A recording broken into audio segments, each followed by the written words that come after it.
The following program is a collection of stooges talking about happenings in the sports world. It is meant to be comedic informative. The opinions expressed on this show do not necessarily reflect the beliefs of their peers, their boss, or ESPN. There may be some cuss words because that's how humans in the real world talk. If you are young, please seek permission before watching any further. Hey. Why? Let's go! This show stinks, and the fact that you listen, we are very, very thankful for. McAfee on the line with a gorgeous assist. The all-time leading tackler for the Green Bay Packers. You pink! Stunner! Damn it! Be a friend, tell a friend something nice could change their life.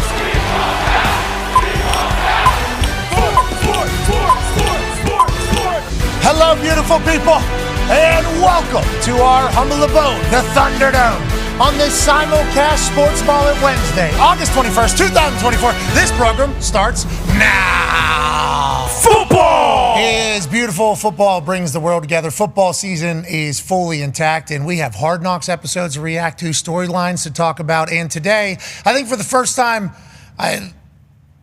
ever. Say it. It's ever. First time ever. Definitely. Two shows are going to be live at the same damn time, streaming two different shows, but talking to each other at the same time. Us and Rich Eisen will be live at the same time. He on Roku, us on ESPN, ESPN Plus, YouTube, and not TikTok Live because we've been kicked off until Friday. That's right. Good. But nonetheless, we'll be simulcasting live here in a matter of moments. I think it's the first time that this has ever happened, and I'm sure that's not true, but just for the sake of making it feel like this is a big deal, aside from that, I think this will be the second time that Rich Eisen has been live on ESPN since he got fired from SportsCenter, which obviously he helped build the entire network and the brand of SportsCenter alongside Stu, and I believe DP was there sometime. Yep. Like that crew back there that used to, kind of lift SportsCenter into what it has become, that lifted SportsCenter brand to continue to live on forever in our minds as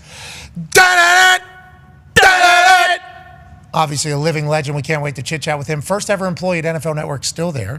Also a guy who's done a daily show for a long time. Can't wait to chit chat with him about it all and how he feels the NFL is doing right now. A lot of things potentially on the horizon. The NFL has a couple things on the docket for the next team league-wide meeting. Are they going to change the kickoff rule? Are they going to adapt the kickoff rule because they're starting to see the same thing that we're kind of seeing? The original plan for this new kickoff was if you kick a touchback like happened 9 straight times or 10 straight times in the Super Bowl with not one single return, which happens at like a 95% clip or something in the NFL if you just kick a touchback. The ball originally was supposed to come out to the 35, you see, as opposed to the 25, which was originally the 20. So it goes from the 20 if you kick a touchback to the 25. Nobody cared because it was just 5 yards. We'll continue to kick a touchback. Then at 25 goes to 30 now. Will anybody care? Or will that thing need to be moved to the 35 for the touchback rate to go down? We shall see. They'll talk about it at the league meeting. Also, I think there's some Sunday ticket news that's popping off. There's some other stuff. I cannot wait to hear what Rich Eisen has to say about that in a matter of moments. The Talks Table is here.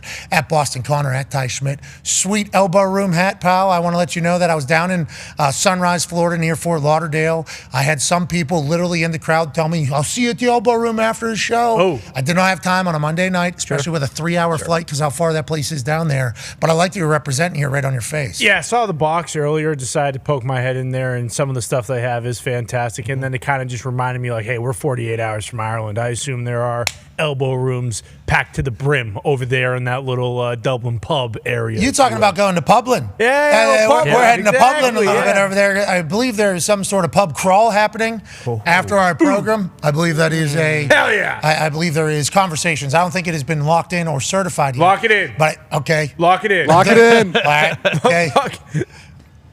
Lock it in. Lock it in. Lock it in. Lock it in. Lock it in. Yeah, you got the power. Do it right now. Lock it in. Lock it in. Hit that button. Lock it in. Lock it in. Lock it in. Okay, we'll lock it in. The reason everybody's pumped. Everybody's pumped. The reason why I wasn't going to do that is because, like, now we are announcing to everybody we're probably going to be at every single bar. Yeah. Well, no, you see, who knows? Yeah, you guys just all lost your mind there. But you know what? To be clear, we're going to try. We cannot wait to see everybody in Ireland. It's going to be a blast on Friday. We take off tomorrow after the show in a tube. YouTube for 8 hours. Yeah. Okay, that is not necessarily my forte or where I strive at, but it's going to be a blast once we get there. We cannot wait to get to Ireland, and we can't wait to kick off the college football season. Speaking of the college football season, let's head to one of the Cowboys from Hammer, Dahn. Tone Diggs. Tone, what do we need to know going into this college football season that will be kicking off Friday in Public at J.R. Mahan's in downtown? Yeah, I was thinking, why not do a pub crawl on Friday because it's not like we have anything to do Saturday. But wait, I forgot. The first ever international broadcast of College Game Day is Saturday when Georgia Tech takes on Florida State. Florida State is currently a 10.5-point favorite. That one opened up around 13, so it has crept down the shops, okay? Like Georgia Tech. Haynes King comes back. He had 37 touchdowns last year. Damn. They Total touchdowns. don't like him to win. People need to make sure they know what you're saying right now. To cover the 10, currently 10.5 is dropped down from at 13 at one point. It was 11.5 yesterday. So it keeps creeping down because Georgia Tech money keeps coming in. But no, they do not expect them to win. Quarterback Haynes King from Georgia Tech transferred over from Texas A&M last year. Had 37 touchdowns, 16 interceptions. He led the ACC in turnovers. So something to look at there. They did average 30 points per game on offense, and they returned basically all of their returning offense, Georgia Tech. Florida State bring in DJU from Oregon State, who was at Clemson before then. He comes back to the ACC to make his triumphant return, hopefully, for that Mike Norvell Florida State team that went undefeated in the regular season last year. But so they played for the national championship then? No, Jordan Travis got hurt, and the offense looked like poop the last couple of weeks when they had second and third string quarterbacks in there. So they didn't make the college football playoff. Some people agree with that decision. I do. It was the right decision. Just to be clear, we would like to go on the record yet again for the Florida State people. We very much understand why you guys are pissed. Correct. Got a doubt. Yeah, very much understand why you guys are pissed. I was at a West Virginia team. We lost the game because of me. And the fact that we weren't able to get into one of the prime spots that was being selected by people, even though we showcased throughout the entire season that we should be there. Like since the beginning of these bowls, not being earned spots, more so decided spots by people's and opinions, there's always been issues. So if I was Florida State, associated with Florida State, played for Florida State, fodder of somebody that played at Florida State or any of Florida State people, I could see how you would be immensely pissed. Oh, yeah. With that being said, zoomed out version, I think the national audience, not necessarily, unfair, everybody, unfair that that's how it went. But the four teams that played in college football playoff last year were electrifying. Yes. And it was like, it worked out perfect. Now with the 12 team, Bingo. we're not going to have to worry about that. So we do apologize to the Florida State people having to go through that, and we can see why you were pissed. But now with the 12 team, this is going to be the biggest and best year yet, it seems like. Biggest and best year yet. And I said good news for Florida State. They would be in it this year because it's the 4 conference champions of the ACC, Big 10, Big 12, and SEC. And then the group of 5 highest ranked teams. So those are the teams not in the Power 5. Whoever's the highest ranked team last year was Liberty. So Liberty would be in this year, and then everyone else rounds out the top 12. It's going to be amazing. Can't wait to get started. We'll be heading to Ireland. Speaking of getting started, it's almost that time to join alongside another show that is live at the same time on a different platform. Now, our show's on YouTube, ESPN Plus, and obviously ESPN. ESPN, the network, was built by some of the shows that we've all thought about. Obviously sports, but Sports Center is one of those shows that has really put ESPN into the stratosphere that it is in to be on every television, basically in public, that there is. There's a man who hosts a show every single day alongside a great group who helped build this brand, this network. And for the second time ever since he has left, he's about to be live. He's the first ever employee at NFL Network. Ladies and gentlemen, the man who's always been incredibly kind to us. He's got a bald head, but he can run a 40. Amen. Rich Eisen. See, you clap to your right, I clap to my left. That's how we're doing it right here on the Simu-cast. Look at us, Pat. Rich, Look at us, brother. Rich, it is an honor to do this alongside you. And let me give a brief testimony about how much I love Rich Eisen. So, Rich, he does the punters are people too movement, and that started kind of in mockery, but he has stood by it. Whoa. So we do appreciate that. We do appreciate that. His love for specialists has been around a long time, and he's still there. But before anybody would give me a shot at anything, on TV, anywhere, Rich Eisen had me on his podcast, on his show, supported me on the internet, on that chair. So, Rich, you have been a believer in somebody that has helped me, in this business immensely. We appreciate you, Rich. Hell yeah, Rich. We appreciate you, Rich. So, with that being said, thank you. Welcome back to ESPN. It's great to have you help build this place. Let's go, Rich. Yeah, Rich. Thank you. With that being appreciate said, that. When Schefter said what he said about you yesterday, we did not like it. Man, oh man. We did not like it. Oh. No, Pat, you can't do that because I watch the Pat McAfee Show when I'm not on this program. I watch your program. Thank you. And I know it all started with Ty saying that I got dusted. Okay? That's how it started. That's how it started, which is an interesting way to repay me for giving Mad Mel a free pass to the entire combine. That said, the word dusted came into the ether, and then Adam flexed up, bowed up, and started talking about kicking my ass. And that is just an outrage, Pat. That is an outrage because you have a pair of eyes. Yes, I do. And you could see that run.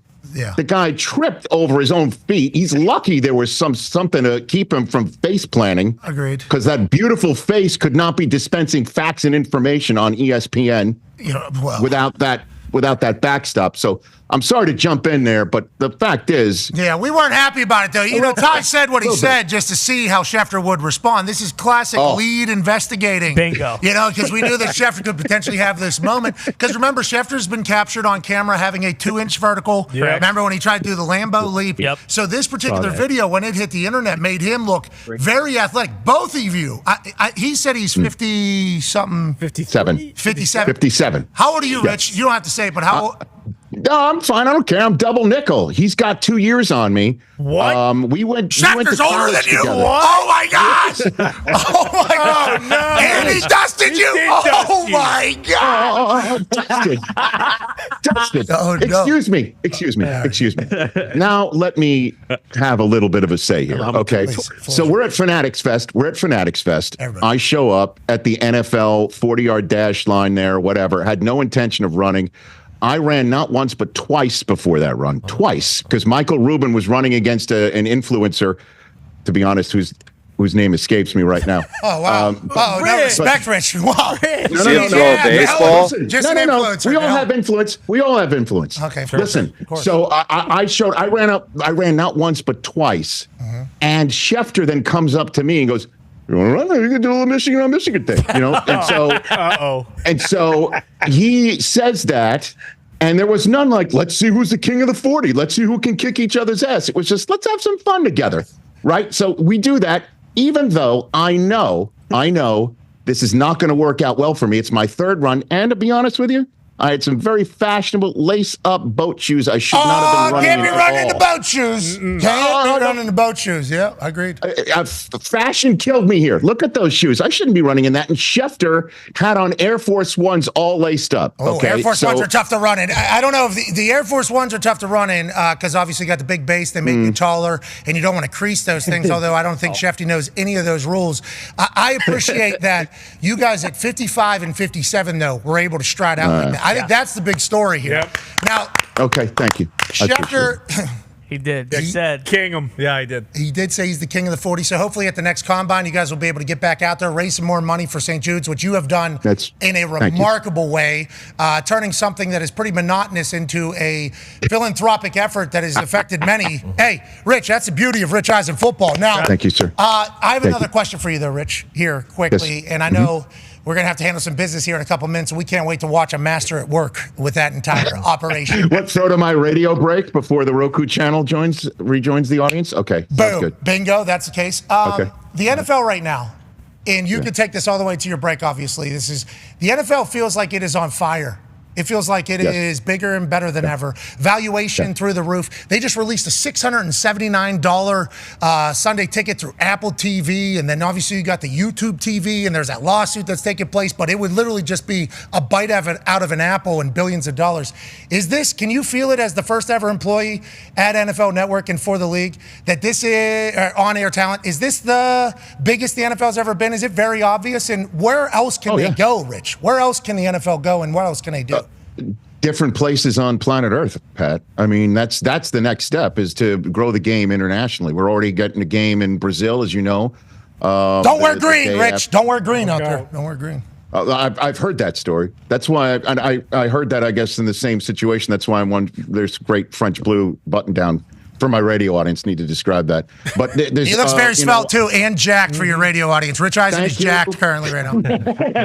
Just so people know. Just so people know. Real deal. I don't know what he's doing, but no. And honestly, in person, Schefter put on a couple lbs. Listen. So. So there's three games in London. There's one in Munich, and then there's one in Brazil this year. And there's just more and more opportunities to grow the game internationally. And I do believe there's going to probably be down the road maybe a new TV package based off of that whole business. So yeah, I definitely feel it. When NFL Network first started, this is going to be season 22 for me at NFL Network, Pat. And when that started, a lot of folks were wondering, what are you going to talk about in between playing seasons? What are you going to do? What's to discuss? I do remember one of my last SportsCenter ideas meeting before I was, I guess given a cardboard box. Yes, that foot movement right there. Back in 2003. By the way, excellent flexibility on your part right there, Pat. Thank that you. would have put me in traction if I tried that right now. But in a long story short, though, one of the ideas meetings we had was to bring up in early April, let's talk some football on SportsCenter. And a lot of people were sort of looking cross-eyed at that because it was the beginning of March Madness, or the middle of March Madness, and it was the beginning of baseball season. It was Masters Week. There was so much going on that nobody really wanted to talk football at 4 weeks before the draft. That's totally changed now. As you could see on ESPN, NFL Live is a fantastic program. There's so many other shows based on all of that stuff.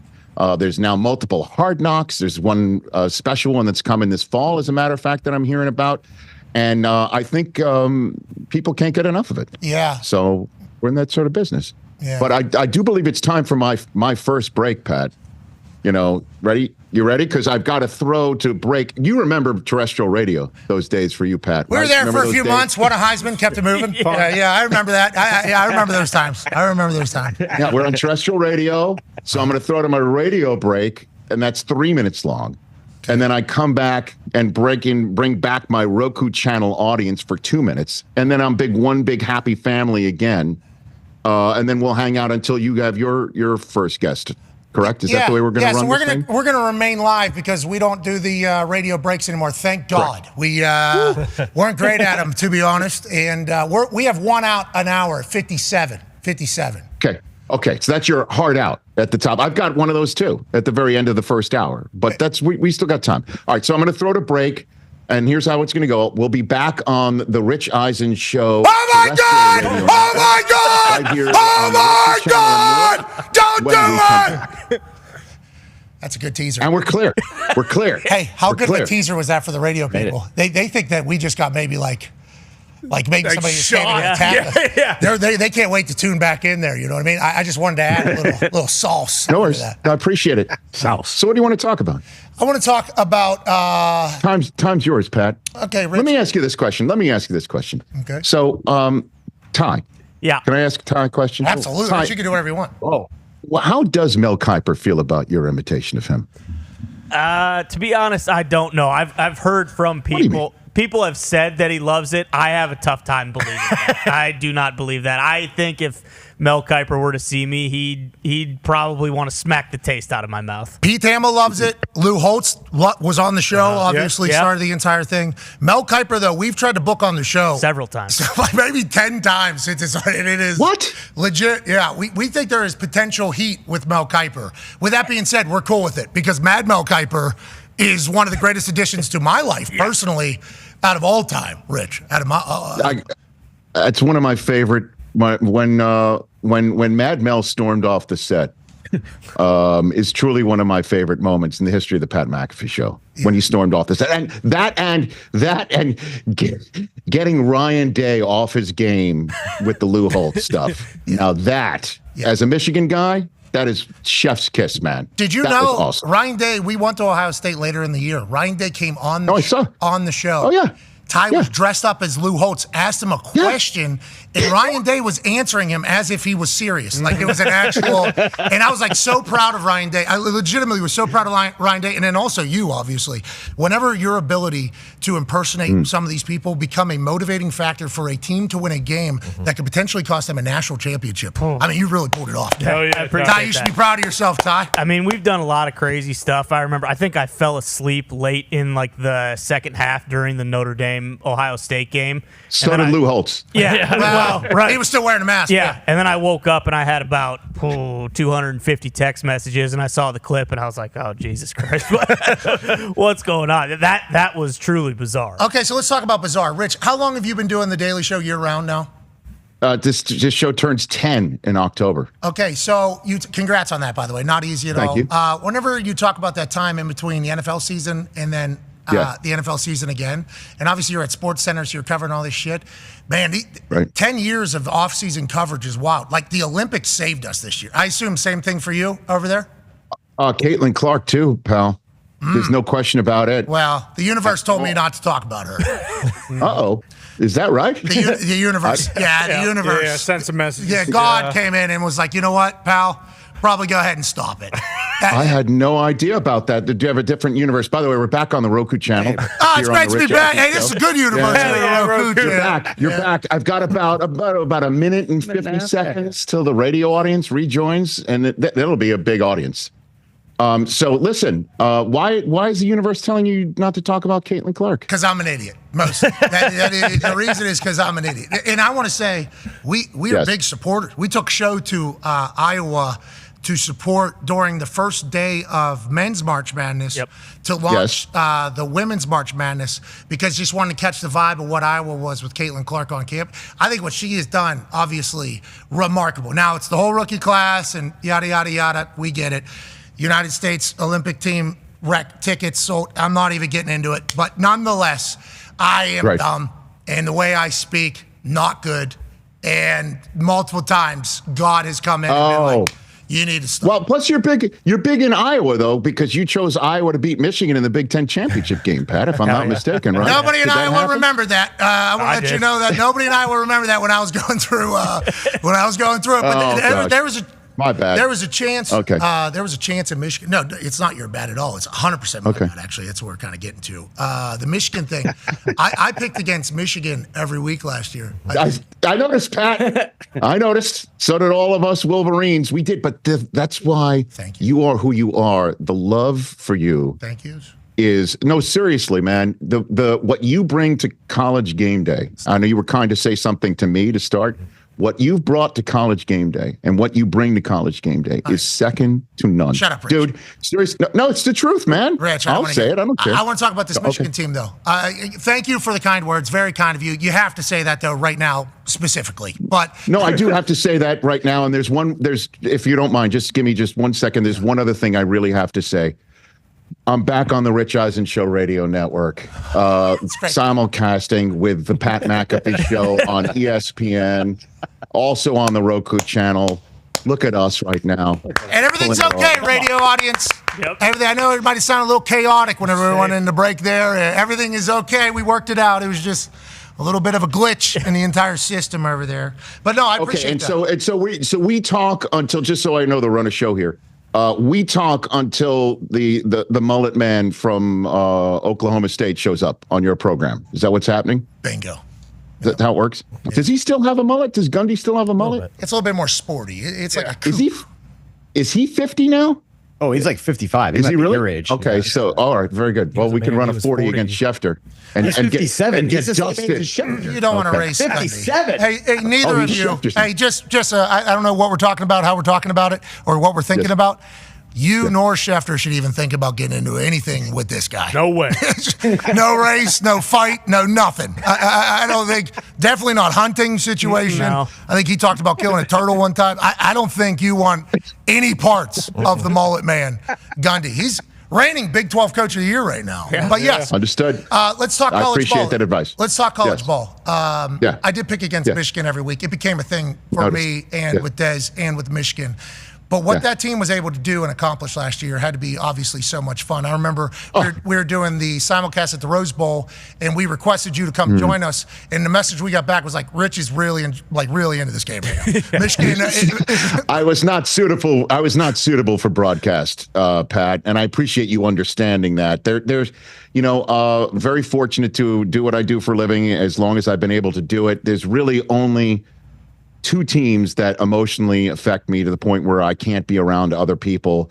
The New York Yankees are one, Hell yeah. and Michigan football is the other. I really can't be around other people. My kids were around, and I just couldn't move. I just didn't want to move, and I appreciate you understanding that. Certainly, it was a tight game. I think Michigan had just lost the lead to Alabama at the Rose Bowl, awesome. And it was all on the line, Pat, on that day. But it was the greatest year of my sports life. Yeah, that's what I'm saying.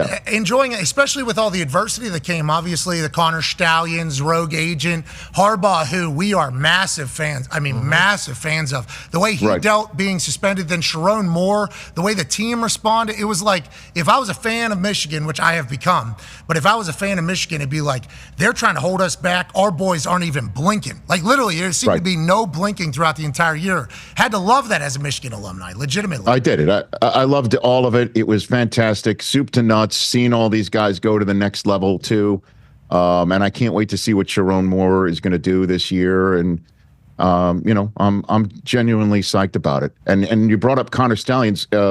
Is Gundy showing up anytime soon? Or no, we got 4 or 5 minutes here. So this is a documentary coming out with Connor Stallions. How many deleted text messages do you have with this guy? Listen, I have zero, Pat. Let me ask you this question, Pat. Have you and Mrs. McAfee been on vacation before and asked somebody to take a picture of you? Has that ever happened? Where you're like, you hand your phone and say, "Hey, would you mind taking a picture of us?" And you hand that phone to that person, and what ends up happening is you see about 90% blue sky and your head's cut off and you don't actually get what you're looking for. Do you think every single time Connor Stallions went on Etsy or whatever the hell he found these people to shoot these videos, do you think they knew exactly what they were shooting and everything he got back was 100% usable to Michigan's advantage? Do you believe that? Okay, yes or no? So that's your angle? Is that what I just heard? That is his These people on the internet can't film signs.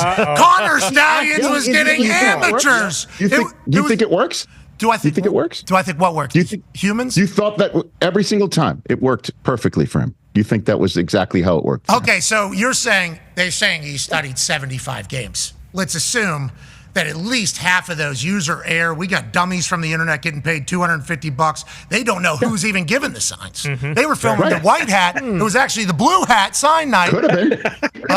That's awesome. Until I see this, until I see it, I'm just going to say, listen, this thing got ripped out root and branch. And Michigan went without with him gone, with his Bobby Valentine get up on the sideline of the Central Michigan game and all of that sort of stuff. Yeah. Very cool. Whatever the hell he was up to, ripped out root and branch, and they dominated for the rest of the college football season to the point where the NCAA president said they won it fair and square. So I am done on this whole subject matter. And, you kind of got defensive. I just mentioned Connor Stallions, and you're the one that did the whole. You've ever tried to hire somebody to take a picture for you guys? Yes. I've never hired it. I just want to let you know, I never brought that up. I never brought up any of that. I just mentioned that Connor Stallions existed as a part of the adversity, which certainly was real. Definitely. But with that being said, you asked, am I going to watch the Netflix? No, I'm not going to watch the Netflix. You have to. Maybe you might see some of the footage. Come on. I want to see Root and Branch. I want to see. Let's go ahead and see it. Before we get out of here to Coach Gundy, I do want to talk about the fact that, I love that Michigan team. Sharon Moore's a dog. Wink Martindale is now a defense coordinator against college offensive coordinators. That should be a lot of fun. And you mentioned Charlie Baker saying it was fair and square. I heard Charlie Baker speak at the college football conference. I'm a big fan of his. The way his side kind of told the story about the whole sign stealing, it was like as soon as they were shown what they were shown, he thought, and Petiti thought as well, like, everybody just needs to know that this is potentially a thing first, so we can make sure it is fair and square at the end. If this team goes on and wins it, they go on and win it. That's why Charlie's like, as soon as anything was ever known, they had to win those games. Your team was dominant, absolutely dominant. Lucky to talk about college football, college game day, but let's talk about what you guys do on Sunday mornings, because it's one of my favorite shows on TV. I watch every single week. That you guys call it NFL Sunday College Game Day, right? That's what what's it called? What's it called? No, it's called NFL Game Day Morning. That's what it's called. Yeah, legendary. Of course. It is a great show, and I couldn't recommend it more in this entire thing. Everybody back. When do we get started? And what time do you guys start that show? Is that like 4 a.m.? What time do you get there? That's my call time. Sometimes it's a sliding call time for me, depending on what time I'm able to get up in the morning. But I do love doing it. It's I think year 15 for me doing that at NFL Network. It's a 6 a.m. Pacific kickoff time, and it'll be fun. It'll be lots of fun. And I heard Greeny is the new host of what is it called? NFL Sunday College Game Day Countdown? No. Is that what it's called? No, that is not that name. You know that.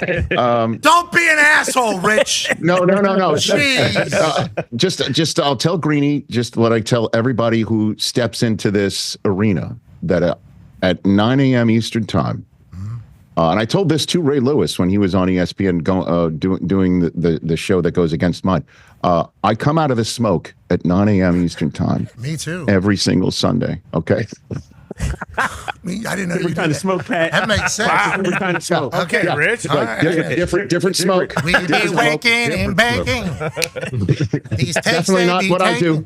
Okay. Definitely not what I'm doing. But that's what I do, and I bring my A game every single Sunday. So I welcome Mike Greenberg to the fray, and it'll be fun. I can't wait to do it. I can't wait to watch you guys again. Your show's awesome. The mix, the chemistry, the ideas. It's a really good program. You guys should be incredibly proud. I start with you guys. I end with Football Night in America. Now, Greeny is a good friend of the program. So. Yeah. It's okay.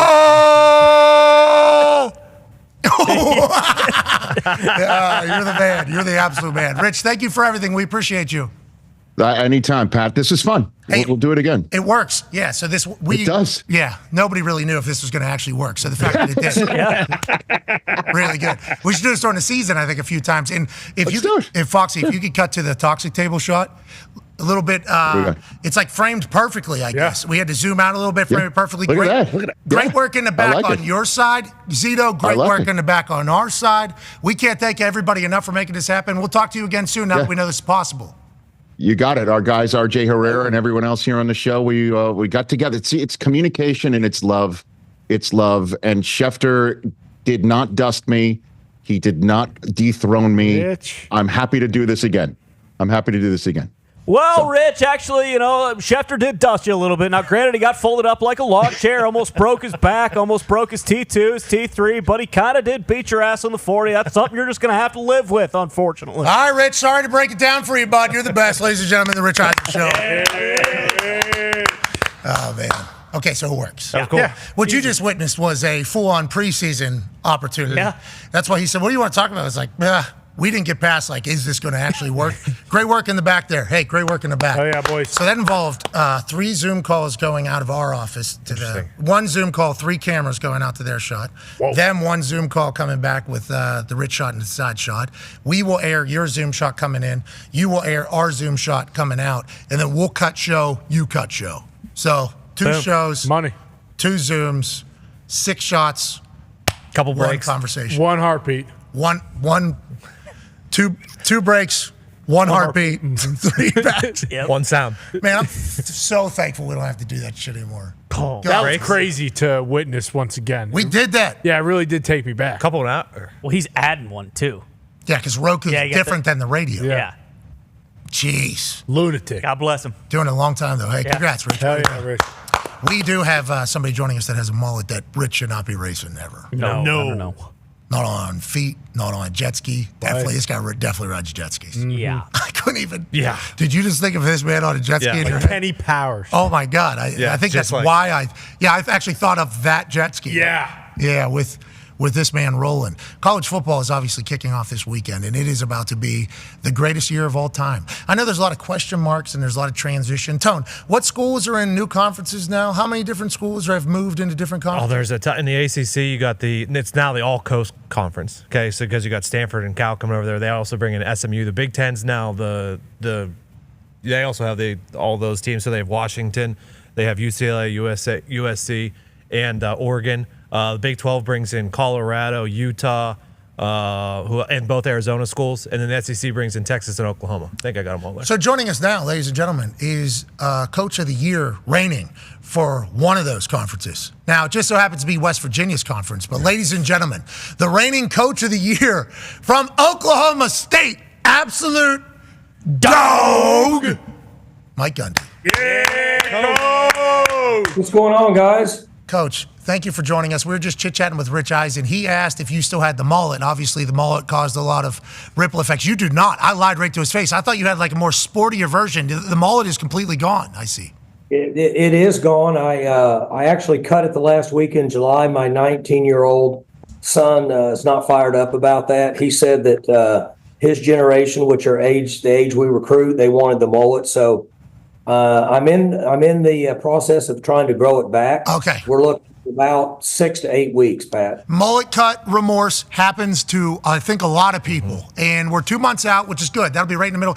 Prime of the season will be prime mullet. I mean, that is good news, not bad news if you talk about it. As a fellow mullet holder yourself, Connor, did you learn anything from what Coach just said there? I mean, I'm crushed. I'm not going to lie. I'm absolutely devastated. I want to ask him, and thank him really for being a godfather of the mullet. And I mean, I'm broken up a little bit. You broke this guy's heart. You broke this guy's heart, Coach. I hope you know that. That is a big time mullet right there. And he's got the mullet with the ball cap where it looks really good. That's old school. That goes on. You guys are too young, but that goes back to the 80s mullet. No, we're old souls, Coach. Coach, we are old. As old as I am. I'm an old soul. I'm 57 years old. You're a man. Yeah, I remember. Way past being a man. I wish I was back to being a man. I'm an old man now. How many of those photos of that press conference do you sign now for boosters or NIL stuff? How often does that get brought up? And I want to let you know, as a player at the time, when I see a coach go to bat for his players like that, obviously love it. Absolutely love it. But your delivery was certainly one that was going to be talked about forever. Here we are at 57, and we're still talking about it. Pat, you know what's interesting is I've signed a bunch of them, but now when I go into homes and recruiting, the grandparents bring it up. Because they were around the younger generation, they're like, what? They might have heard it on somebody's ringtone, but essentially the grandparents bring it up. And so it might have been the best thing that ever happened to us in recruiting. Yes, as a player, it was like, I would like my coach to go to bat publicly for me like that. Let's talk about now, that was when you were 40. You had this job. Now, obviously, 17 years later, you have the job. And you're being quoted right now, obviously, for saying, hey, tell the agents I don't want to talk to them. And I assume that means once the season starts, there has to be some cutoff of when we're doing business, when we're doing football, when we're worried about this, when we're worried about that. You don't have to directly answer that particular quote, but I do want you to kind of give your side of where we are right now. We've had a chance, obviously, to talk Coach Saban and his mindset on it all about the future. We talked to Coach Dan Lanning about what they're doing out at Oregon, Coach Rule. Would love your take on kind of where we're at right now and how you feel about it and what you think maybe we need in the next step of this entire transition of this era. So it's interesting that there's negotiation that's going on in college football now, but essentially it stops when the portal closes unless the young man is just going to hold out till next year or go play in the Canadian League. So essentially what I shared with him was that with coaches and players, everybody, including myself, all the negotiations, all the money's off the table.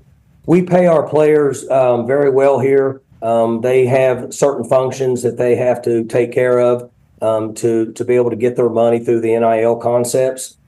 But the big challenge is to get players who are not used to making money to say, look, the negotiations are over. When the portal opens back up, whether we like it or not, I think you're going to see more players going in the portal to negotiate, not necessarily to try and leave.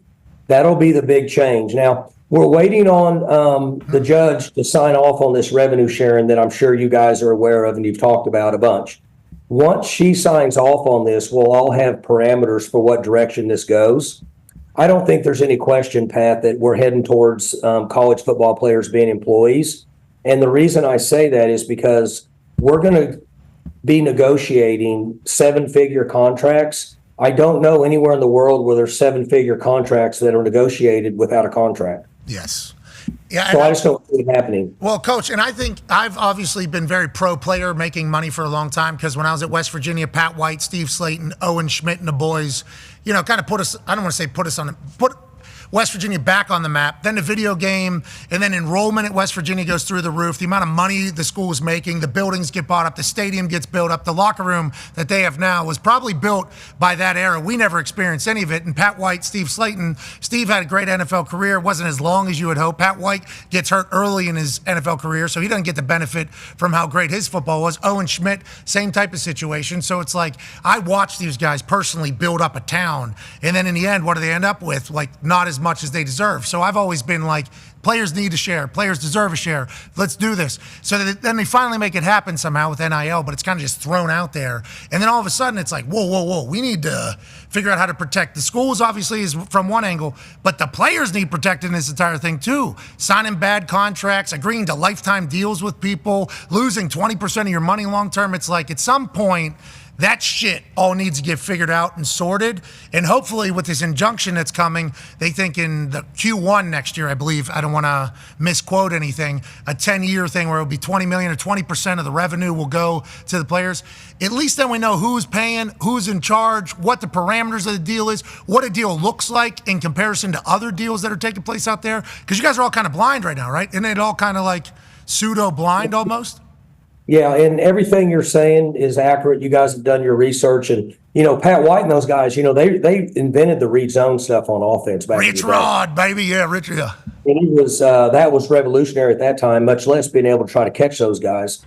But the point being is what you said is exactly right. So I've been at Oklahoma State since 1986, other than 5 years of my life as a player and a coach and a head coach, and Coach Eddie Sutton was here for a long time in basketball. When they went to the Final Four, when football has success, wins 10 games, wins championships, go to big bowl games, our enrollment goes up every year. So it drives the market. And in my opinion, football is essentially the face of the university in most cases. And the money that's generated and the revenue we're making now for the players is being shared as we move forward. And what you're saying is exactly right, because we can't get to the details and how to handle this in the right manner without contracts, in my opinion. You're not going to go down the street. Your wife talks you into buying a vacation house. You're not going to go down and buy a vacation house without a contract. It's not going to happen. So the point being is that you have to have contracts to move forward. There's marketing, there's branding, there's so many things. And I really believe that college football teams are going to eventually break away and become their own company. Yeah, and I think there's a lot of eyes on that. And the NCAA, where do they fall into this entire thing? Charlie Baker, I got to listen to him speak at the same time he talked about that injunction. I think he's I think he's got a good brain. Yeah. And his vision for the future is hopefully one that keeps everything together. And, there's a lot of smart people in decision-making positions, I think, right now, and we're going to need all of them. Coach, you talk about a vacation house. You ever been to Myrtle Beach? Coach, you ever been to Myrtle Beach? I have. My youngest son played in a baseball tournament there when they were 11 years old. I was there for 7 days. You walked in there and you said, fuck, this is home? Is that what you said? Loved that area. And the island, I can't remember, there's an island you drive to right by there. People go there on vacation. Yeah, I understand. Have a couple good time there. Before the boys have some questions for you, and we can't thank you enough for your time in the middle of this, training camp era before the season gets started. Can you just tell me about how great Ollie Gordon is? So, like last year, he was under the radar. Felt like. And I assume you guys feel that way as well. And then going into I forget which game day it was, Tone's my guy who does all the research. He's like, hey, there's a running back in Oklahoma State he's like on par with like Derrick Henry right now and Trent Richmond, like everything he could possibly do. So I start cutting a promo about this Ollie Gordon guy on game day. And then all the Oklahoma State fans are like, look at this. This dude is a never-ending highlight reel. Seems to be a dog who can carry and take on all the weight of the team, seemingly. We're going to see more of that this year. And what do we not know about Ollie Gordon that we should about the way he operates as a running back for your team? So Ollie took off after game 3. We were struggling, so we revamped our offensive schemes and the way we were rushing the football. And we said we need to hang our hat on this guy. This is how we want to do it and move forward. We pushed all of our poker chips out there. It worked out well for us. And the one area that Ollie really excels in is he's a workhorse. He's old school. We pumped it to him 30 times a game. You don't see that a lot. He was able to carry the load throughout the season and then can consistently do it week in and week out when people were putting an extra guy in the box and trying to stop the run. And the one thing about him that people don't know much, Ollie's really young. I mean, Ollie is he's not 21. He's as you know, and he's got a lot of development. We didn't have the luxury of redshirting him. We had to play him early in his career. He's very intelligent. See, he played a lot of quarterback in high school. They'd snap the ball to him and he'd run it, which is smart. And he's very intelligent. He's got an unbelievably magnetic personality. I mean, people love to be around Ollie. And the branding in the NIL market is huge for him because of his personality and the way people are drawn to him.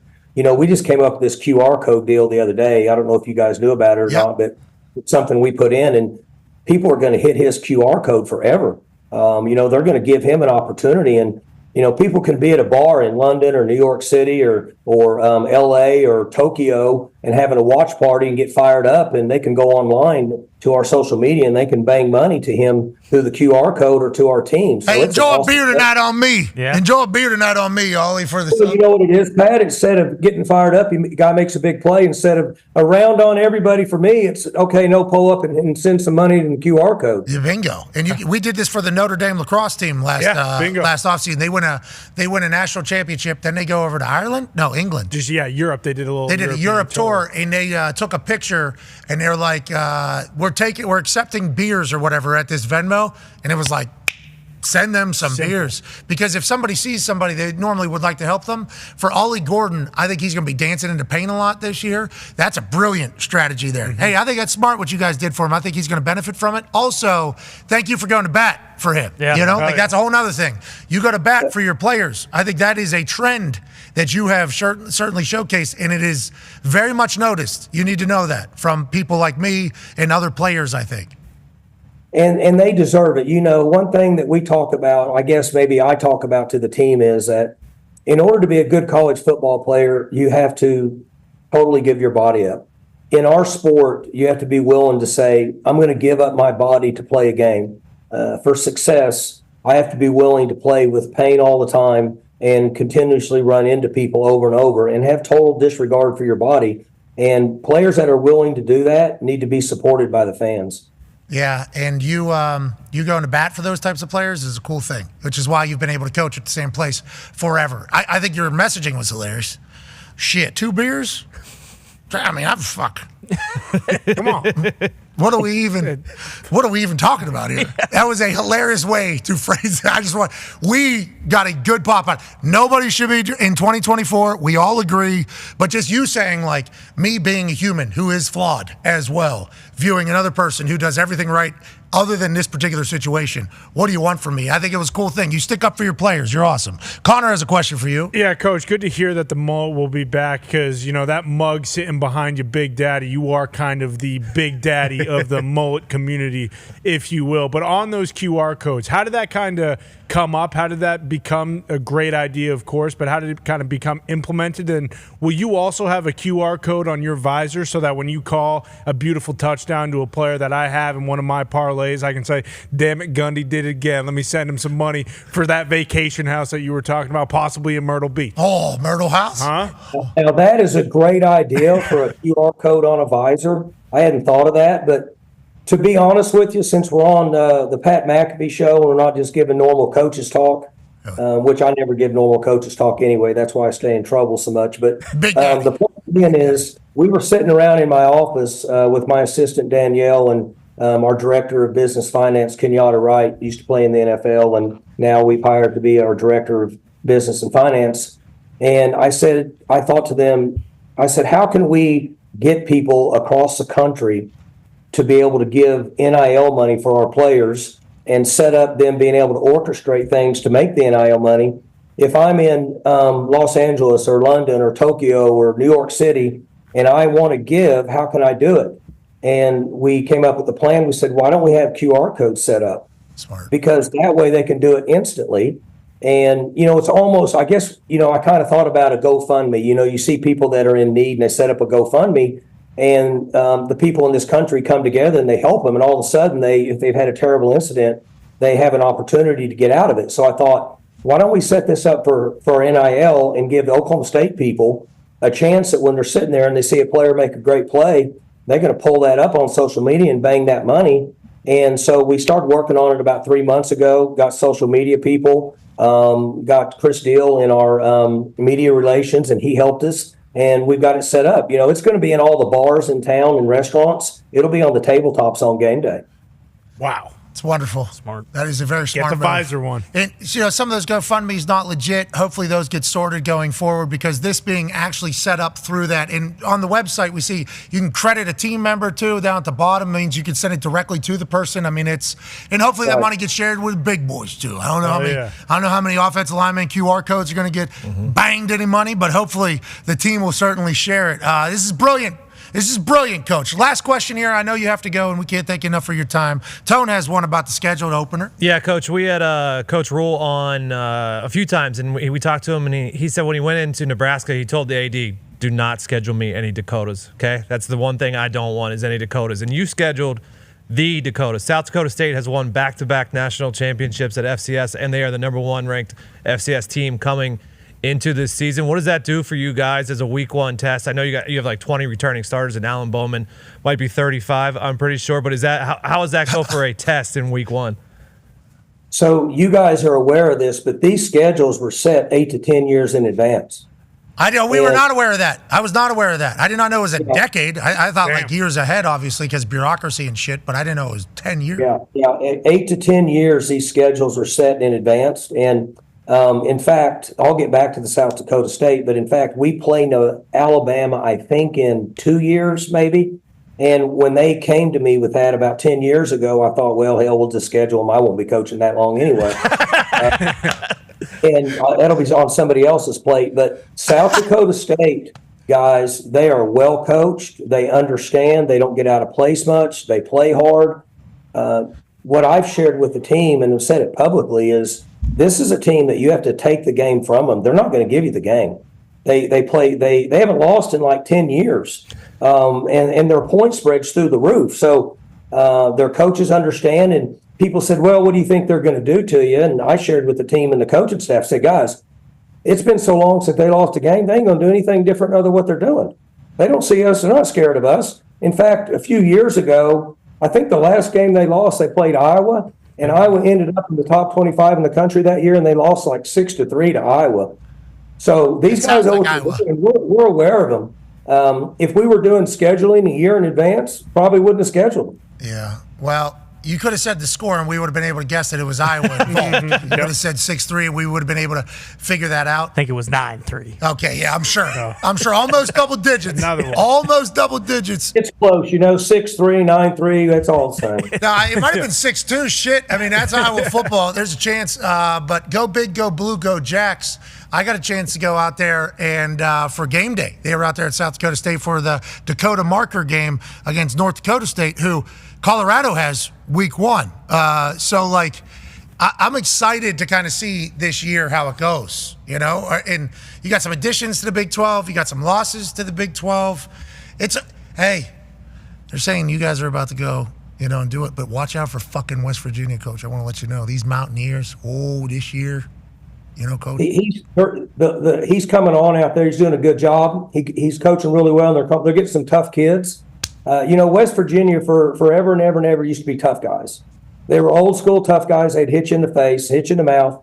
I knew you were a West Virginia guy, and I know you guys are letting me go, but they're giving me like 2 minutes here before somebody screams. But okay. So here, when I did my research, I had known about you because all of my boys, I've got late 20s, mid 20s, and the 19-year-old, and they all watch your show. What's up, boys? And so they knew that I was coming on, and they said, you need to do this, you need to do this, you need to do this. And so I did my research. And, we have a lot of things in common. You're a multi-sport guy in high school. Okay. You kicked and punted. I kicked and punted in high school. Okay. You did championship wrestling, right? Yep.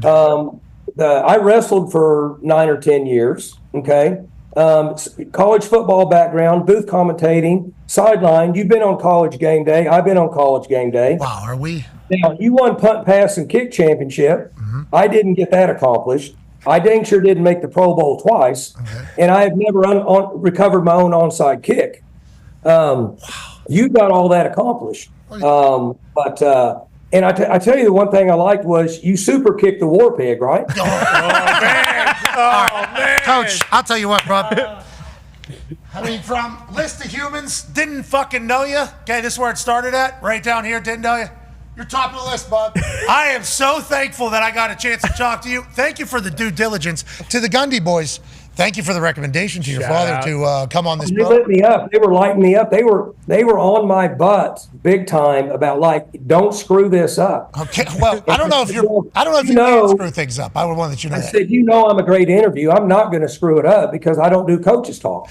Gundy's going to bring. But anyway, I really appreciate you guys having me on. The show's awesome. The only reason I don't see it all the time is because I'm working. But now I'll try to fit it in. I'll get my assistant to pull it up there. But you guys call it like it is. I'm all for calling it like it is. Anybody else, they're not worth watching.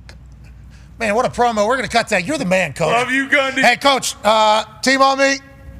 All right, guys. Team on 3. Appreciate you. Have hey, a good one, hold man. on, Coach. Team on 3. 1, 2, 3. 1, 2, 3. Team. Thank you, Coach. All right, guys. Yeah. That was awesome. We're the same people. You're the best. Thank you so much, Coach. What a time. Yeah. Legend. Nah. Okay, State. Yeah, taking here we it, go. going all the way this year. Hold the phone. That's why Tony picked him to win the Big 12. Yeah. That's a little disrespectful, but also maybe see why. Yeah. Go Cowboys. Hey, don't get crazy. Neil Brown had that goatee. Yeah, he did. Okay, let's remember that. Different human. What are you talking about? I mean, he looks like a mean cuss now. He Thank you. has not looked like If that. he had the American goatee flag and hat- the mullet, What's that? If he had the goatee and the mullet, now we're. How about Gundy saying we're 6 to 8 weeks away from the mall? He knows. I made a massive mistake. Yeah. I made a mess. That was very cool of him to do his research. War Pig did eat a. I mean, what a pull. I mean, that is phenomenal. All Was time. that him over his shoulder in the? In the singlet, I believe Was that- so. Yeah. He said I wrestled for 8-9 years. Yeah. When? When did I he? don't know. Probably What didn't play basketball. Was probably a wrestler. Football and wrestling. Oh, you're talking like amateur wrestling. Yeah. I thought he was. Oh, he actually was an intercontinental champion. I wonder if WWF Gunner for was a few years. still. So Gunner Gundy is his kid, his quarterback. I think he's still on there. I think because he started a couple games last year before Bowman took over. He was probably sitting there in the office like feeding him. Oh my God! Yeah, because he had a couple. He had. War Pig. He War checked his Pig. list. War We need Pig. to do this one. Super kick. You Super do this kick, one. You do this super one. It's a big deep cut. Deep cut. Deep cut. That was awesome. Okay, as expected, guy who felt at home in Myrtle Beach is comfortable on this show as well. Yeah. Yep. That kind of ties everything together. Throwing mud. How about him saying 7 days I was in Myrtle Beach? I don't know if anybody's ever spent 7 days in Myrtle Beach. Survived, I guess. I'd love to tell about it if they have. Yeah. I'd Myrtle probably Beach- pull him out of that place. Myrtle Beach is the place. Just for anybody that's never been, you Yeah. should go. It is out of a movie, and it is a good time. And there's a few places you need to stop at, and then the late night bars, they're everywhere. Yeah. You'll be able to, like the after hours bars are just its own business. You know, just go ahead and walk on in a couple of those. Really get a chance to feel, alive. Yeah, bring your own ciggies. Definitely. Yeah. Be king of the castle. If you love state fairs, which I do, Sure. I hold them in very high regard. Didn't have them as a kid. Didn't know these existed. Go to one. I love it. Myrtle Beach is the place for you. Gundy knows. Indiana State Fair still paying. What the fuck? What? There it is, baby. That's Big That Daddy. Big Daddy mug had to have been added. There's no Zito. Did you add the Big Daddy mug? This guy's the best. Hey, thanks for coming on the program, Mike. Thank you, Coach. You too, Rich. We'll be back on the other side with AJ Hawk, and then a Paisan will see you. I think.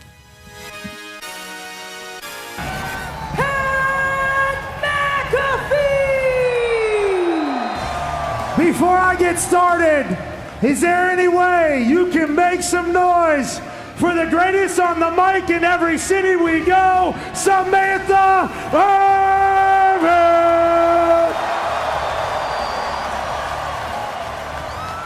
It is an honor to be in the home of the Stanley Cup champion, Florida Panthers.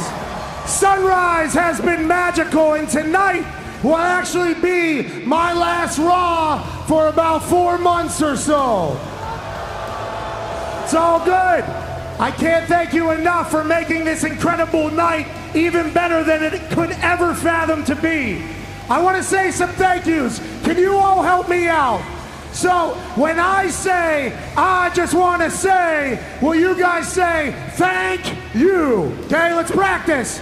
I just want to say, to the ring crew that sets up this place every single night for everybody to enjoy the shit out of the show, I just want to say, to the people in the truck in the back that cut all the cameras here across the world, I just want to say, to the makeup crew that helps me look presentable on television and everybody else, I just want to say, to the superstars in the back that lay their life on the line for the good of our entertainment and for being so welcoming to me and all of my dumbassness, I just want to say,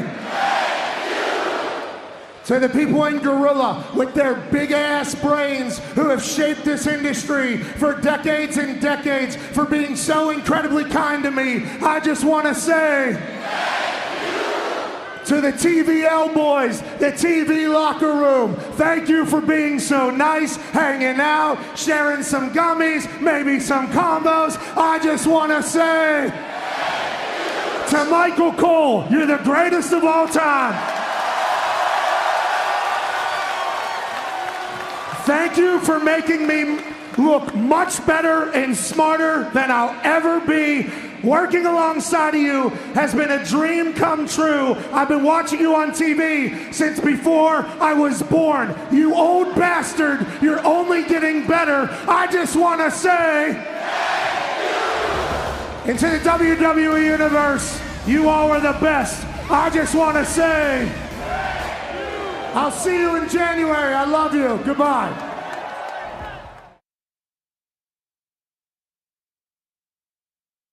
The following program is a collection of stooges talking about happenings in the sports world. It is meant to be comedic informative.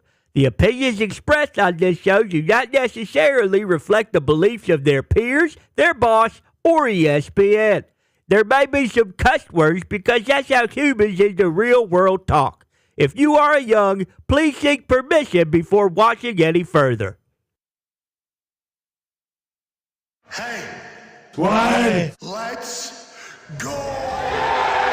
This show stinks, and the fact that you listen, we are very, very thankful. McAfee on the line with a gorgeous assist. The all-time leading tackler for the Green Bay Packers. You pink.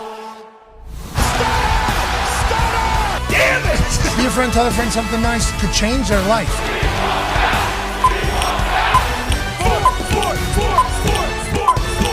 Hello, beautiful people, and welcome back to our humble abode, the Thunderdome, on this Simu-cast Sports Mullet Wednesday, August 21st, 2024. Hour 2 of the program starts now. Football! It's the greatest sport on earth, and we've obviously been talking about it for the last hour, and it has been so much fun. We can't thank you enough for doing what you do by allowing us to do what we do for an actual living. It's the dumbest job on earth, but we're thankful for it. The Talks the Table is here at Boston Connor and at Ty Schmidt. Shout out to the mountains. Shout out to the mountains. Shout out to Ireland. We're coming soon. I thought I saw a mountain on your shirt. I thought it was like a woods or a safari type thing. There's probably mountains. But it's just green because we're going to Ireland. Mm-hmm. Yeah, bingo. Green all week. We're going to Publin, Ireland. Hell yeah. Cannot wait. A lot of live music, too. I think we're underselling how awesome the tunes are going to be. Are you talking about Trad Bands? Of course. You talking about Trad Bands? Yeah, I know what that is, definitely. Trad Band is a traditional band, I believe. In Ireland. It's Trad Band. Yeah, in the Ire. Yeah, and I think what you were thinking of, you could have taught Tay were in Tupub, but Trad Bands are everywhere. Yeah, I do believe. That's true. Yeah. It's basically like No Nashville. bullshit. I can't wait for College Game Day to happen. Okay, that's on Saturday, 2 o'clock 2 local. p.m.? Yeah. 2 p.m. Eastern local. Yeah. That's going to be after a 24-hour Irish baptism. Oh, yeah. You know Brian Kelly, when he did My Family? Yep. I cannot wait to hear what's coming out of my mouth on game day. Especially when Sheamus's big ass gets up there as celebrity guest picker, and he starts saying, "Hey, Patty!" He starts doing that. What's the crack? You know, the whole, I cannot wait to see what we pick up from our trip to Ireland. Yeah. Because from the sounds of it, we're going to have a good time, meet a lot of people, shake a lot of hands, have a lot of Guinnesses. What? Split the G, they say. Oh, I believe that is, they fill a pint glass up of Guinness, which you got to get certified to do. No big deal. Proper pour. Which you are. I have the certificate. Yeah. I do. I mean, I could fucking heat, and then I know the timing and what. It is a talent. Not everybody can do it. Sure. Need to get certified. Okay. Need to go over to Arthur Guinness's fucking factory in Dublin that I believe he's paying 10 cents a year for the space and property in which it is. The lease. Good deal. For the next 100 years or something like that. You walk in there, it's a museum, very beautiful. Then you go upstairs into a little lounge in the back pub area, and they teach you how to fucking pour a proper pint in front of a real Irishman there. And if you do it, they're very impressed. And you would say to yourself, well, everybody probably gets a certificate. That sounds pretty fucking easy.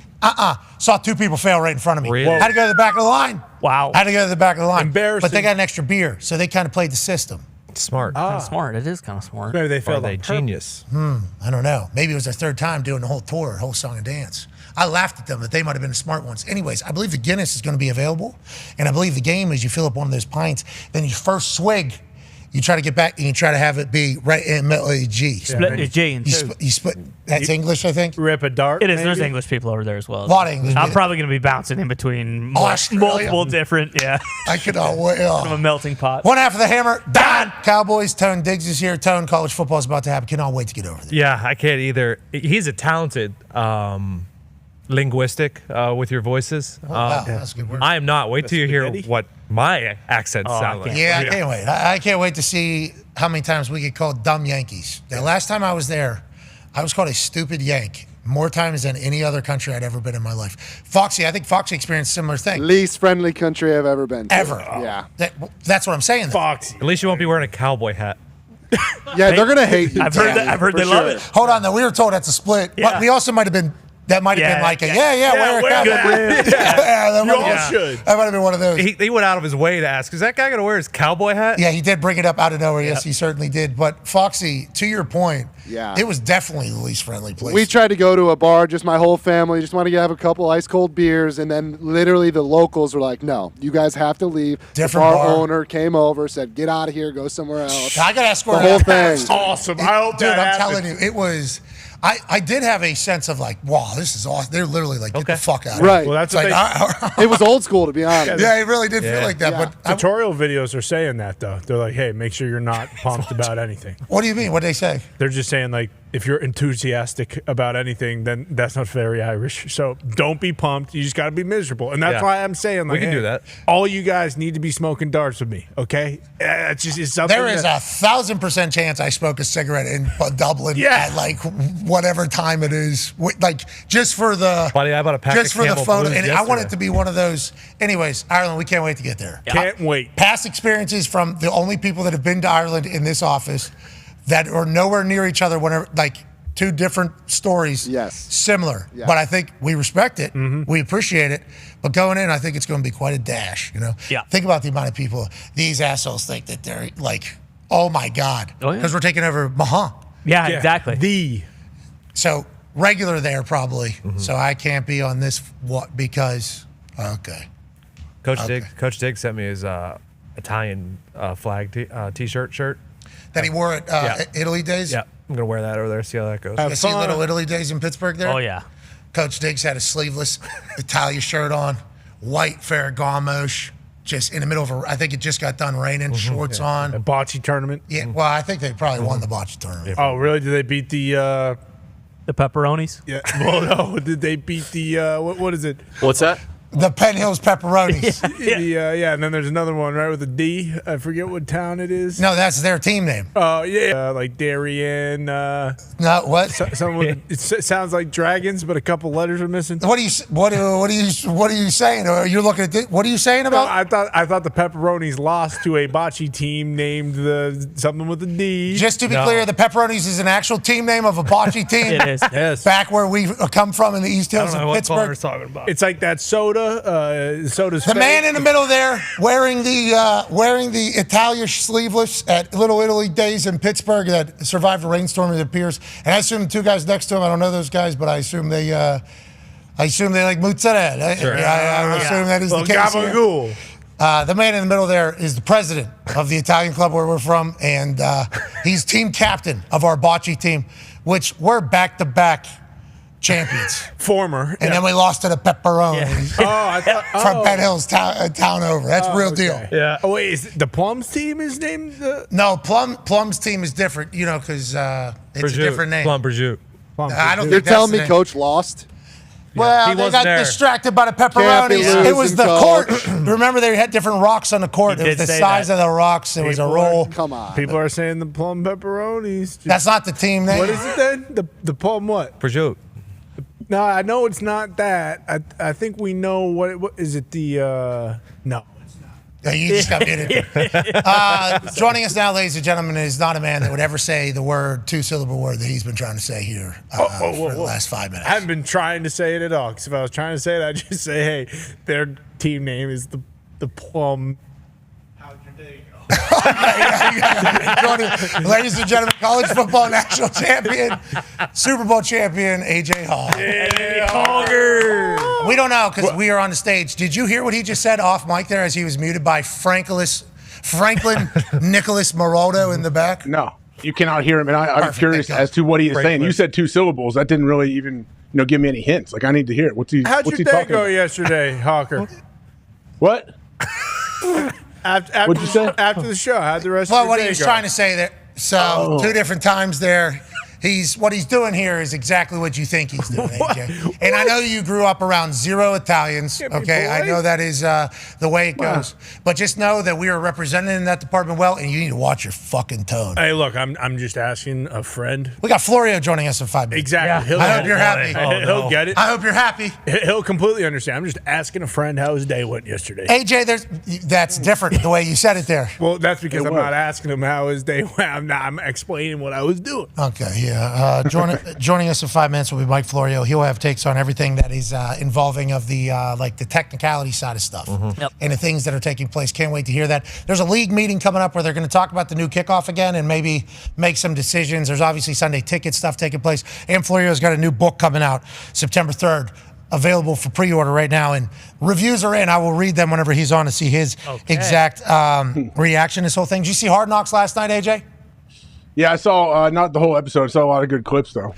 I'm really enjoying this Hard Knocks episode because there's a lot of Caleb on it. Caleb, quarterback, potential future superstar. Feels like I'm learning about the future of the NFL while watching Hard Knocks. I think that is one of the draws to this particular Hard Knocks season. There's going to be other stories. Bajan's dad, the arm wrestler, was a part of last night. He's a dog. Awesome. He's a dog, as is Tyler, the son, who's starting for the Bears against the Chiefs this weekend or whatever.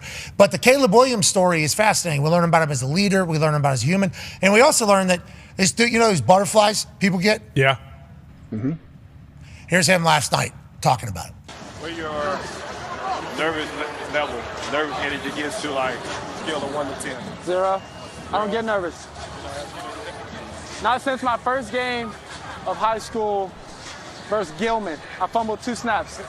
Other than that, and I came back and threw like out and up down the sideline.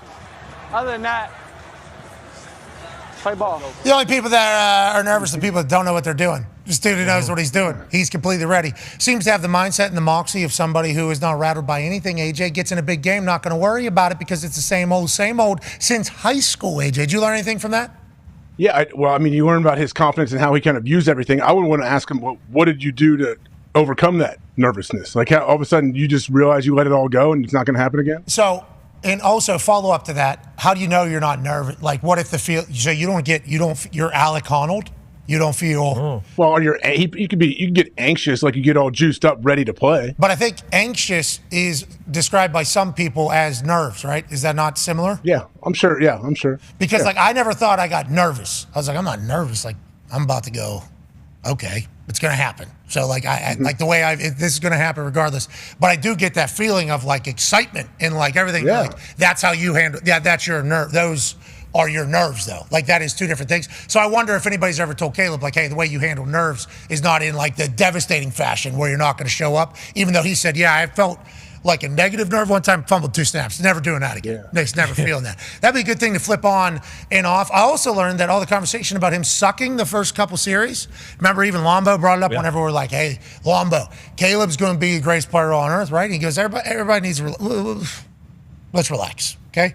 Expectations need to be lowered because, like, you're putting a lot of pressure on this dude where there's already a lot of pressure. And he had a couple highlights, which is fantastic. But first couple series when he was taking on Cincinnati Bengals number 2 defense, not even starting defense, number 2 defense, 3 and out or whatever. Well, Hard Knocks gave us a little intel.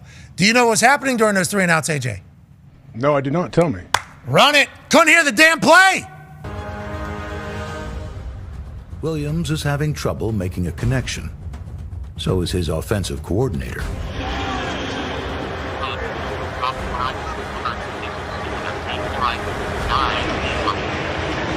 You cut out, but I'm good. I'm good. Yeah, I'm going to call my own shit. Ready, set. The offense has been out of sync so far.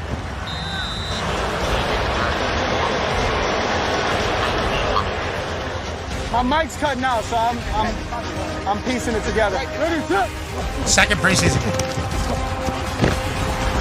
Ball's incomplete, and the Bears have 3 consecutive 3 and outs.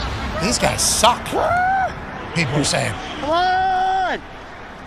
The mics are cutting out. What are they talking about? The mics are cutting out. Yeah. That's what I was asking. It looked like you couldn't hear me when I was just It kept piecing together. Yeah. Want to turn it back up a little bit? No, it's not the sound. It cuts out.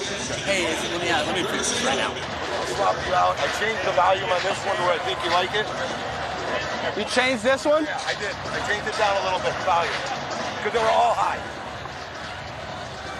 With Williams' helmet fixed, an offense that looked on the fritz is now ready to roll. It's gonna work, man. It's gonna work. Here we go. The Bears have plenty of offensive talent. The trick is finding ways to unleash them. And then we know. Here's the snap I think we might know. Now end around to Adunze, gets the corner to the 30, 35, He's very 40 and a fast. first down. That's like third stringer there, I think, potentially for Cincy, so we don't know, but. Hey, the Bears are going to be better, man. That's for sure. Well, and then look, he can hear the play call, so what can he do? Well, obviously he knows where everybody's going to be. So. Pass interference, no problem. Great ball. Take it. That's good Joe Flacco football. Good ball. Huh? You got the flag. I know. I just want to. I know. Yeah, I know, but I know we got the flag. Yeah, I wanted to go dance in her face. And then obviously the whoop-de-woo, scoop-de-hoo, how do you do, comes on the other side of that. So basically, they're going through preseason problems right now. You know, the connectivity to the helmet was not 100%, and there's a way that gets tested every single game. There's people that walk around, their actual job is before the game, before the fans get in there, they're carrying helmets and just walking around the field. Every part of the field they're walking around. Where could you possibly be? You're doing it. I think there's somebody up in a satellite up there kind of testing the entire thing. So when that guy comes over and hands that thing to him, and he is being told that, hey, the connection's not working, in his head, he's got to generate why that's potentially happening because it's going to be on his head. Like that is, hey, that is on him. Middle linebacker, same exact thing, right, AJ? Yeah, it would happen all the time. They'd switch the batteries out sometimes twice a game, like because they don't want the battery to die. And if there is an issue, that person there's 1 or 2 people that are responsible for those radios in the helmet. Like that's not a fun spot to be. No, both sidelines too, because if if away team goes out, home team's supposed to go out. If it's like any of the phoning system or any of the calling system goes out, if the away team goes out, home team goes out. If home team goes out, away team has to go. There's like a full-on like comms deal, I think, that is kind of happening. And the people that are running that on the sideline, I think if you were to meet them, they are an awesome bunch of people. Not a fun job. Got to be very loyal, very committed job. But whenever that happens, he gets to hear things. All of a sudden, they're back to being the Bears. So all the call for the demise of Caleb Williams in his second preseason game was just a technicality because the technology technically wasn't working. Why didn't he tell them after the first drive is my question. Well, because he was calling his own shit. Yeah. Okay. Well, Yeah, I can't hear you, but got good. piece it together. He's a little too cool, calm, and confident for me. Okay, you need to say after drive one. Hey, I can't hear you. Well, I agree. Should have spoke up a little bit earlier. He'll continue to learn that. He's able to do that. Is this the first we're hearing about it, though? Or did Chicago make a big deal? That's a good thing that they didn't come out right after the game. Like, well, we didn't have comms the first 3 series. That's why we were bad. Caleb didn't come out and say it either. I love it. I love that part that we're just learning of this. I agree. Completely. So win, seemingly, again, for the Chicago Bears. And I also saw Kevin Warren, the former Big Ten president, and, had to go through some choppy waters as the Big Ten commissioner. Had to go. There was a lot of things. We're not playing football. Everybody else is. We're playing football again, but it's going to be late. And then that's tough. Unprecedented situation. Legitimately, COVID, we can all agree. He becomes president and CEO of Chicago Bears. Chicago Bears in the middle of building a new stadium. Here's some of the design process. All right. Let's dive into it. So we have a couple decisions we need to make. And this is something we just had good conversations with Lil Durk on. Yes, this is perfect timing. So here's the difference. In these field suites, do we want fixed seats? Or do we want high tops with movable chairs? You can have some of these movable chairs in the back. Yeah. I just think it gives it more class and kind of panache by having fixed seats. We're going to be very good, and the team we're playing, if the game ends up being good, there's going to be more time where people are standing up than sitting. You see, they pay for the whole seat, but they only need the edge. That's right. That's what we're in the business of. And that's Ted Cruz, baby. Ted Cruz comes from the Kansas City Chiefs. He was our PR guy, okay? Locked it down. I mean, you're talking about the Ted Cruz Penitentiary. Yeah. I hope they don't do the same thing that owner suite. What are you talking the Chiefs about? Did. Oh, yeah, well. I hope they don't do that. Ted Cruz didn't have a say, I don't think, in what was going on with the Kingdom over there with the Arrowhead. This time, got another time. I was very surprised to see Kevin Warren making decisions for the feng shui of the suites. But that's what I'm talking about, attention to details, AJ. That's what a good organization's doing, attention to detail. They should have John Taffer in there. That's the move. Talking about you. It will. Yeah. For the bar areas, the bar, loge area, John Taffer's all over. Shut it down. What if he walked into that meeting and goes, what, you're football? What are you? Yeah. Panache. You're a loser. Butt funnel. Panache. So I get what you're saying about the seats don't matter because they're going to be standing. But, what if they're 75 years old? Maybe they need a seat. Takers, we're going to get them up, too. We got Caleb Williams. You ever see him play football when he can hear the play? Joining us now. This guy probably has an opinion on this. Probably. He better. Well, it's pro football, so let's talk about it. Ladies and gentlemen, founder of said website, NBC Sports pundit, insider, human. You name it. Award winner. Ladies and gentlemen, Paisano, author of Son of Mine, coming out September 3rd. Pre-order available now via Amazon ebook. Mike Florio. Yeah, Florio. What's up, guys? I don't know if you saw in Hard Knocks, Kevin Warren's decided what seats and feng shui we need in the back of the suites for this new good panache on this entire thing. I love it. With the Hard Knocks with the Giants, we're seeing them talk about dealing with Saquon and public outcry and everything. And then now on this Hard Knocks, we're watching them decide what seats we're putting in the suite and also learning about Caleb Williams. Feels like NFL Films throwing a fastball right now, Florio, on Hard Knocks. I hadn't seen the third episode of the preseason Hard Knocks. The first two didn't compare well to the offseason Giants Hard Knocks. The offseason Giants Hard Knocks was great. So it fell off a little the first two. No curse words. I mean, real life is rated R. No F-bombs, no S-bombs, no nothing the first two episodes. I don't know how last night went. The Bears didn't want to do this. And I think the Bears, somewhere high up in the organization, have had a hand in trying to make this sanitized and not interesting because they don't want to compromise or undermine what they're trying to do. But I will check out, with your endorsement, I'll check out episode 3 and I'll keep an open mind. You're okay. We sent you a couple clips. We sent you a couple clips. I watched. I enjoy it, obviously, because it feels like you're back and you can learn about these people. And we're learning about Caleb at a very rapid rate as opposed to what we had originally heard about him, which was just comments from people in his team. Who's his team? Remember what that was? Yeah, his entire last year at USC, his team says he wants a percentage of a team. He might hold out to go to a different place. He wants to do this. He wants that in the NFL. And it's like, hey, team, they need to shut up because I'm starting to hate Caleb. I'm starting to hate Caleb for what the team is saying. And then Caleb talks and the way he acts, literally since his whole, it's like, this guy's the guy. He's the guy. You feel that? I feel like he's the guy and perfect for Chicago. We spent time with him at the scouting combine, and I was blown away by the personality, the maturity, the commitment to the craft. The guy who's just stepping into the NFL for the first time and is already sensitive to the various things that he needs to do to get the most out of his talent at some point between his arrival and his retirement. And the thing that impresses me, and I was glad to hear the clip about the communications issues, because it was a slow start on Saturday. But this is the first guy, and bear with me on this. I've been saying for years that Patrick Mahomes is going to revolutionize the way the position is played because young kids are going to see how he plays and are going to emulate him. Caleb Williams was 16 when Mahomes landed on the scene. This guy's playing the position like Mahomes plays it, the movement, the throws, the ability to create extra time, to freeze defenders because they never know when that laser is going to fly by their helmet. This stuff is incredible, and you could just put 15 in red in place of Williams for these past few plays, and it's the same guy. Well, I mean, I love that, and comparing anybody to Patrick Mahomes right now is obviously going to be tough, but it's part of the job and description, especially whenever you see plays like this happen. Look at this play. The defenders don't know when he's going to throw it, so they don't go to tackle him because they're afraid he's going to throw it right past them because he's shown he can do it. Bingo. Love it. Versatile, can do it all, can run, can throw. Definitely superstar. And it feels like in between the ears is the guy as well from everything we've learned. And that's the difference between like Tom Brady. People say this is the next Tom Brady. It's like, well, in between the ears, Tom Brady is a cerebral psycho. And that is in a good way, not in a bad way. Work ethic, attention to detail, everything that's going into his body, he's literally counting and weighing everything going out, every practice. He's the first person in, last one out. Will take less money so his team can get, I mean, like, this guy's the next Tom Brady. Mate, he can throw a ball, and he's as tall as Tom Brady. Got it. I get what you're saying.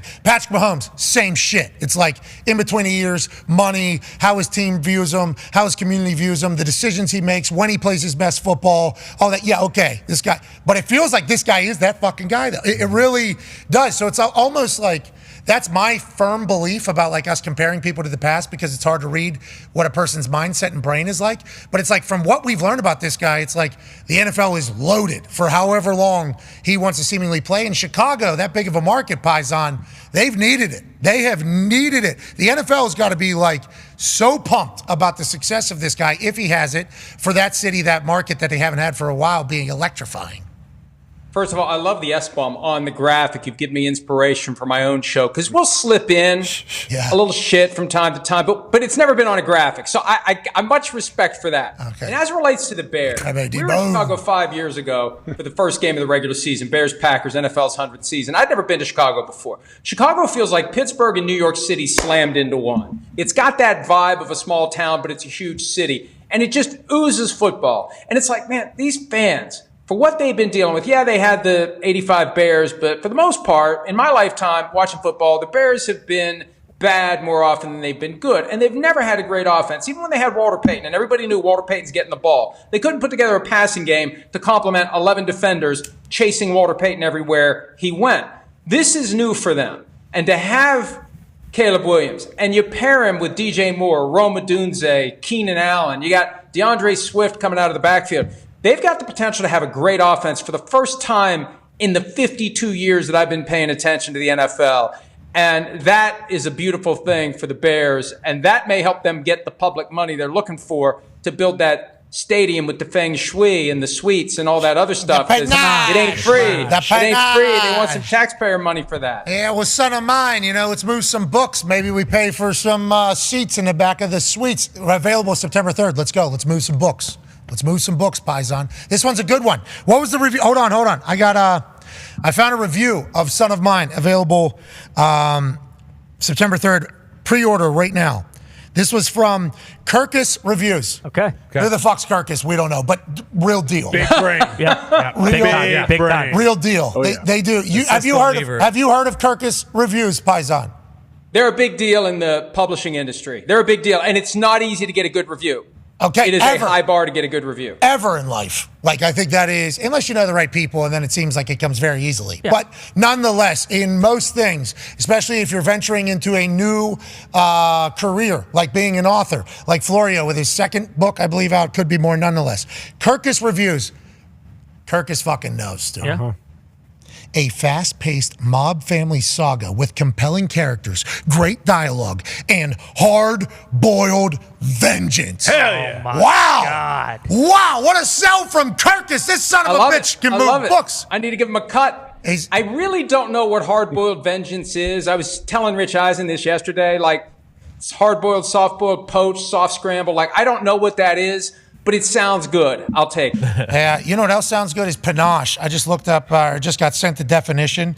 Panache means flamboyant confidence of style or manner, which pizzazz. Pizzazz. Yeah. But I need these seats to have pizzazz. I wish he would have said that, but instead it's panache. All right, let's move forward in the conversation. Good luck on moving that book. Good luck on moving that book. Thank you, buddy. Thank you. Go ahead, AJ. Florio, I know the leagues, they're going to be meeting here before the season starts about the new kickoff situation. What's your thoughts on the new kickoff rule and how it's going? And can they actually make changes this late, like before the season? Like, how does that all work? There was a conference call on Monday where the league had a couple of different executives available to answer questions from the media. And I asked, is there a chance that we see the touchback point when you kick it off into the end zone or out of the end zone on the fly?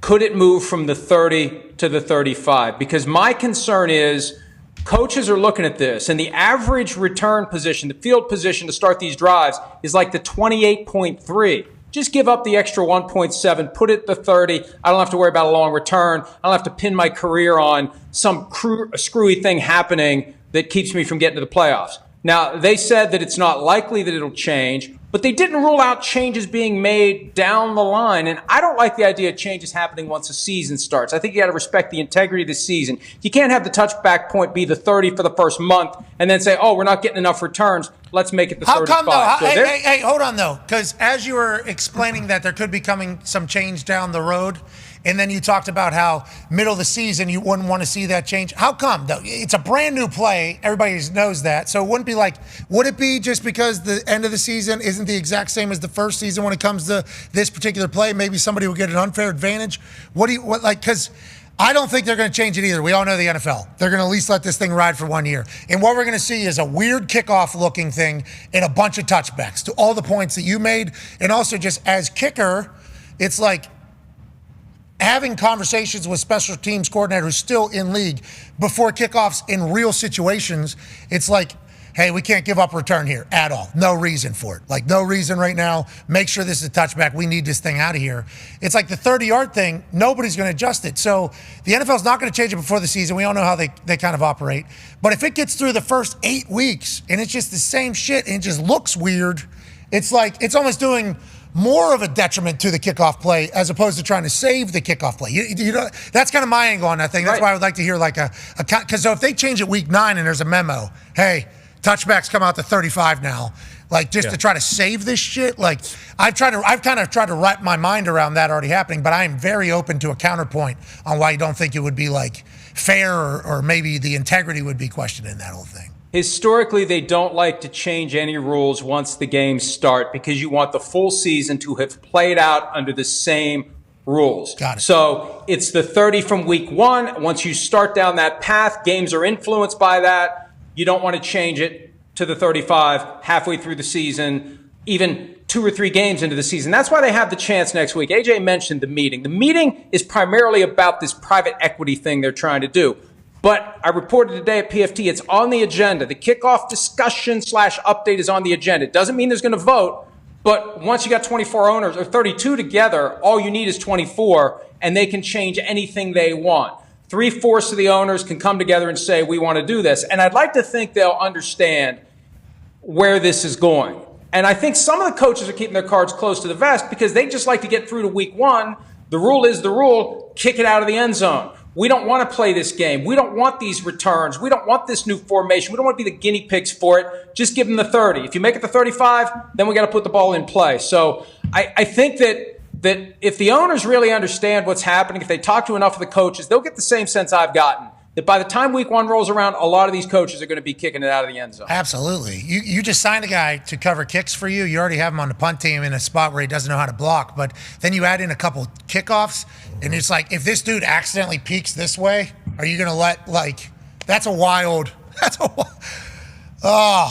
we're saving a kickoff, though. Hell yeah. Remember. And you don't have to practice it either. That's another reason to kick it out of the end zone. If your standard approach is we're kicking it out every time, you can take that play, the kick coverage play, and you don't have to waste a single rep of practice on it all year long. That's another reason to do it. Move out to the 35 team. So, that's all. They got till Tuesday. They can do it Tuesday. The owners can do it if they want to do it. You guys can do it. Why don't you do it? You do Save it. the play. We're playing good. We love football, don't we? I mean, we love special teams. For special teams, there's 3 phases. Yeah. Let's not get to a point where we feel obligated to eliminate one of them because we instituted a rule that wasn't going to affect anything except for make the play look worse. Because now whenever people go to the bathroom during kickoffs, they're actually going to say, that's fucking weird. And then they're going to go to the bathroom. Yeah. So we don't need that being the situation with the new rule. We need is, this is electrifying. This is fun. This is a whole new ball game. And like, well, we've been comparing stats to like UFL, what they do. It's like UFL kickers, no offense. There has been a few good ones, great ones that have come out of the UFL. Jake Bates, Aubrey, I believe, has kicked there. Taylor Russolino's got an opportunity. Like, the NFL kickers, if they want to kick a touchback right now, that is just every time. That is a layup almost at this point, especially with the way the rules are. So that's going to go to 30. Anyways, speaking of rules, there's been some new ones maybe because of a ruling. Speaking from Boston Connor's mind. Yeah, Florio, how do we feel about Apple getting in on the Sunday ticket? Obviously, a lot of people aren't too happy that it's going to cost, about $700 to watch on Apple, cheaper on some other platforms. So what are you thinking about that? And do you think that there's ever a day down the road where one platform will hopefully own just all of the games in maybe an NFL Plus perhaps?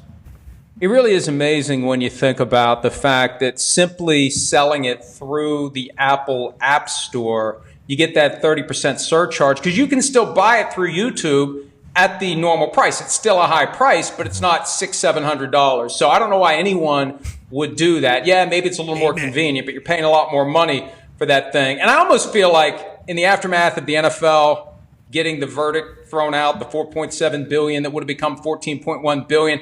It feels like somebody's sticking a finger in someone's eye by throwing this $600-700 figure out there. Because it really is. It really is obscene. And nothing's going to change anytime soon. The judge who handled that case just yesterday entered the judgment order. No changes made. It all goes forward the way it is. The NFL's not forced to do anything. It'll continue to play out in the courts. What was it? What'd you guys say? Too expensive. Oh, okay. All right, sweet. Watch this. How about this one?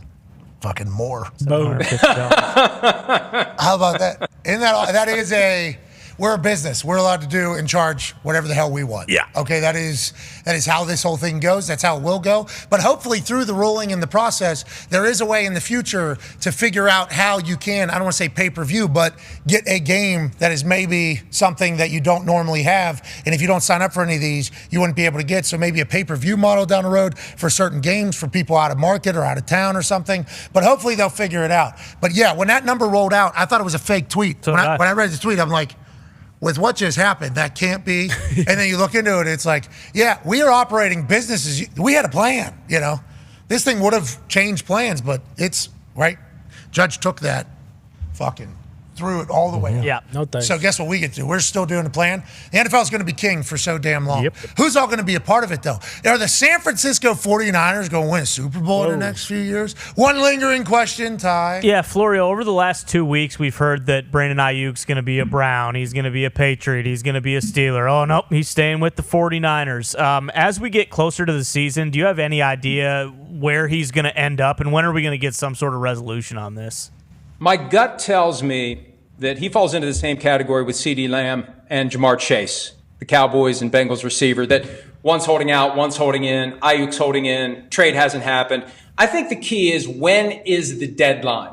Both sides have to agree on the deadline, because nobody moves toward their bottom line position until the clock is striking 12. Because if you do it early, you get squeezed off of it when the clock finally does strike 12. I think what the 49ers are going to do, and the longer this goes without a trade to the Steelers, which seems to be the only team left, and think about all the work you got to do to get him up to speed if you bring him in late August. How's he going to be ready week 1 if he hasn't even been there? New team, new coach, new playbook, new everything. I think what's going to happen is Whatever the 49ers have decided the deadline is to get him in the fold and ready for week 1, right at that moment, they're going to make their best offer, and they assume he's going to take it. But there's no reason to do it until then, because if they do it now, he can slow play it, and he can squeeze them for more when we really get to that deadline. And it's probably right around Labor Day, right? There's a break after the preseason. The players get a few days off. They come back together. They start getting ready for week 1. I'd say sometime Labor Day weekend, that's when this thing is most likely to get done. And I think at this point, it makes the most sense he stays in San Francisco, because if the Steelers were going to get him, they'd have to have him by now, or you're not getting anything out of him in the early part of the season. There is a chance that the Steelers continue to witness what they have at wide receiver right now, and what the potential opportunity is at quarterback and how good the defense is. It's like maybe they will make one last-ditch offer as training camp continues to roll on to get Brandon Aiyuk in there, and maybe they won't, but there are so many teams that were ready and willing, fan base-wise, to get Brandon Aiyuk on their team, and it feels like there was only one possible outcome, and that's him remaining with the Niners. Florio, did you get duped in any of this shit from the sources that you had that he was potentially going anywhere? It was chaotic for 6 days straight, full chaos of report. There was the amount of source offs with reporters reporting different at the same time was insane. And then, the beginning, it didn't happen throughout. And I think we talked about that a little bit. The vlog post thing at the beginning, really ignited it all too. Yeah. It's like, it's like a reality show is happening. They're putting real public pressure on this entire thing. I don't think they dropped much throughout the rest of that. But then there was reports every other day of a new landing spot. You've been around this business a long time, literally in the weeds of the rumors. Was this all bullshit? Did it feel like this was all bullshit? And who would have been wanting it to be bullshit? Well, it went from being very quiet for a while. It got really loud for a few days, and then it got really quiet again. And I've learned the hard way over the last 23 years. In certain circumstances, it's better to just wait it out unless you are 100% sure what's going to happen. I think what went on, as Brandon Aiyuk passed on some of these opportunities, people needed to save face. People needed to leak what was out there, what they offered, whether it was the 49ers, whether it was the Patriots, whether it was the Browns. I feel like once doors were closed, that's when people felt compelled to say things to justify their own position. And at the end of the day, was it possible something could happen? Yes, but it was never finalized. It was never done, obviously. And in a situation like this, with that many moving parts and that many teams, the best course, unless you have a direct pipeline to exactly what's going on and you can trust that person, the best thing to do is just let it play out. Wow, those day-to-day insiders, man. I don't know how they exist. They battle. They literally, every day you could be potentially getting something that's massive, but then also that could be partially true, And then timing-wise. You got to wait on some stuff. You were never full-time insider, right? No, you were just always blogger, right? That was we break news, but not full-time. To the folks, Jay Glazer said something to me years ago that really resonated. The only real journalism that happens in this space, in this NFL media ecosystem, is the stuff that they don't want us to know. I don't put a whole lot of stock in going to Twitter with somebody's going to sign with this team 5 minutes before the team announces it. We're going to find out anyway in 5 minutes. I want to find out the stuff that they don't want us to know. Yeah. That's the best stuff as far as I'm concerned. Because they're going to announce everything, all the stuff the insiders put out there. It all gets announced. That's awesome to think about. You going, yeah, How do you get that? How do you get that stuff? Dr. Glazer. Well, what you do is you develop a reputation over the years of being willing to say what needs to be said without regard to what damage it might do to your own self-interest. And then when there's something particularly controversial that somebody wants out there, they know they can trust you to be the one to do it. There's a lot of stuff that gets out there that other reporters have the opportunity. Other people know about it. Remember a couple of years ago, the whole Sean Payton and Tom Brady, the Dolphins wanted to get both of them. Everybody knew about it, but nobody would say it. And we said it. And then, of course, they said, this guy's full of shit. And then it happens. And, of course, they still say I'm full of shit. But at least that can't be the reason anymore when the Dolphins got whacked for tampering with Sean Payton and Tom Brady. It is an interesting game whenever you're wrong in the time, but you're being viewed as if you were right. And then if you are right at the time and you're being viewed as wrong at the time, feels like the get back on the other side is never, ever equal as to what it was. Hey, and that's day-to-day sports talk, baby. Amen. And we're lucky to be a part of it. And we appreciate as long as the check clears, like Charles Barkley said, as long as the postman shows up on the 15th and the 30th, I don't care. Okay, well, I would like to talk to you about that particular mindset. You know, at some point, I think we could have maybe a cigar and a whiskey and your incredible lodge you got down there at West Virginia. Last question here, because it is something that has troubled us, but I assume you'll have an angle for why it's potentially taking place. Go ahead, Tone. Yeah, Florio, I was watching the Falcons preseason game, and out comes Taylor Heineke to start the game, and I was a little confused. I was like, did Penix get jumped on the depth chart? And then Penix just never came in. Have you seen a situation where a backup rookie quarterback just they don't play him in the preseason, or have you found anything out there? Were you confused by that? It makes no sense whatsoever. Now, the fact that they made Michael Penix Jr. the 8th overall pick in the draft after they gave Kirk Cousins $100 million fully guaranteed as a practical matter makes no sense either. So it's hard for those of us who have some sense to make sense of things that make no sense and to predict what they're going to do next. But look at the potential explanations for this. Let's say they got freaked out by the J.J. McCarthy season-ending knee injury. Maybe that's the case. They haven't said that. They've said we've seen enough from Michael Penix Jr. Maybe Kirk Cousins isn't ready to go for week 1, and they want to have Penix ready in the event that the whole Achilles thing, and he's 36. Maybe we need to use Penix.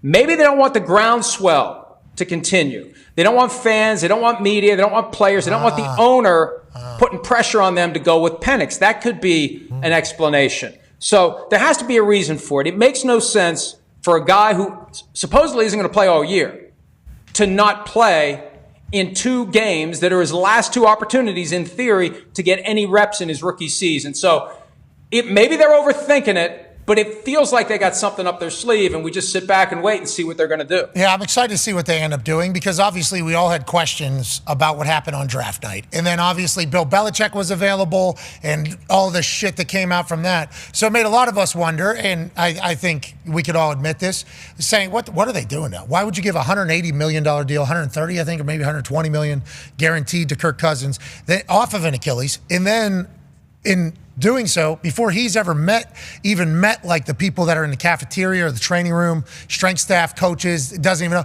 You draft a guy top 10 to be the future of your league, and he's a very good player, and it's like you bring him into the fold. Now you're like creating chaos almost for yourself. So everybody's having questions. If it ends up working out for him, though, they're the geniuses. If Kirk doesn't make it through the season, if Kirk can't start, they got this, they're the genius. But what they've been doing as of late, I've been a big fan of the moves. Judon coming in and being like, I'm cool with not signing a contract. I got to prove myself to this. They had to recruit him and tell him that. That had to be that was obviously very understood in conversation, because I think a question that AJ's about to bring up is happening right in front of our face.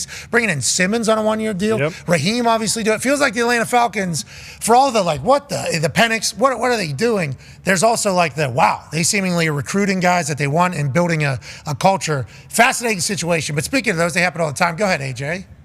Florio, yeah, Pat mentioned it. Hassan Reddick in the Jets. What's going to happen there? Like, who's going to budge first? Are we going to see him play? Is he going to play for the Jets? Like, what happens? This one's strange. And look, I continue to beat this drum. If you have a guy who wants a new contract and he's with a team and you can potentially trade for him, you got to resolve that on the way through the door. You can't give up trade assets. This is happening right now with Judon. I mean, this is happening right now in our face. Well, but Judon accepted it. Judon said, I need to prove myself. So he's willing to show up. And that's where Hassan Reddick really gave up his leverage. He just could have refused to show up for the physical they took way back in March when they did the trade. And then the trade doesn't go through and he's still with the Eagles. And he can say, I want my money. So both sides are being stubborn here. I'm assuming that anybody that may have been interested in trading for him would have called last week. When the Jets come out and say we're not trading him, they're basically telling the other 31 teams, hey, if you're interested, give us a phone call. But this guy wants more money, $14.25 million, below what he's currently worth. Jets don't want to do it. Somebody's got to blink. And here's the real question. It's one thing to rack up fines. You start missing game checks. I mean, I don't have the math right in front of me, but $14.25 million divided by 18, you're getting close to $1 million a week that you're going to lose by not being there. It makes you wonder when he's going to cave and just show up and how many game checks he's going to miss. Yeah, and will the Jets trade him? You know, maybe they do get something. Perhaps. And what teams, would be excited to get him? I think there's been a lot of people that have been signed to teams before if you can get to a quarterback. And Hassan Reddick can definitely do that. You will be forgiven. Bears were in it for Judon. So I'd like to think the Bears are at least considering the possibility or making the phone call to see if Reddick could be available. Oh, yeah, that'd be a good Hard Knocks episode. And it sounded like they talked about giving Judon money in that little kind of clip from Hard Knocks, talking about like what the contract would be for Judon. So Kevin Warren obviously would have to approve Hassan Reddick coming in. Correct. If Dude, he's approving the feng shui of the suites. What a gig. Did you know that? I didn't know that about Kevin Warren. Did you know that about his role with the Chicago Bears, Florio? Hey, when you're the CEO, you're in charge of everything, baby. President and You're CEO. the feng shui, the pass rusher, the toilet paper that you use in the bathrooms at the stadium. You're in charge of everything. General Bob Carpenter was outside that guy's office. Yeah, throwing bricks through his window. No, he did not. Well, no, he did not. That's not true. I think it was RPG. Yeah, it was not true. Book Son of Mine comes out September 3rd, available for pre-order right now. This man has obviously covered the NFL for a very long time. We appreciate that, but has a talented brain to pen. These books are great, and Kirks's fucking laid Isn't it out. that cover awesome? My nephew, Anthony Zeech, did that cover. I love that cover. It's simple, not a lot of words. It just looks good. We call him Feng Shui. Sketchy. It's got great Feng Shui. Tony Sketch. Tony Sketch is he's very good at what he does. All right, ladies and gentlemen, from ProFootballTalk.com, Mike Florio. Thank you. Yeah, Florio. Tony covers. Tony Sheets. That thing was Tony that was Pictures. very nice. That was very good. Yeah. Oh, yeah. Kidding me? But the issue now is, and Paisan knows this because he's snooping around with everything. He wasn't born yesterday. No. You can just type in AI. These graphic designers can just type in AI. Yeah. Come on. Yeah, but Tony pencils. You know, when you got one in your family. Tony searches, I think, AI and potentially not just him. I think this is the new. Oh yeah. Graphic designers thought that they were going to get replaced, I believe, by AI because anybody can just go ahead and search and a graphic can be made. I think instead what has happened is the graphic designers got on a group text and they said, hey, we need to utilize this AI as a tag team partner. Bingo. And then all of a sudden, we're all better than ever.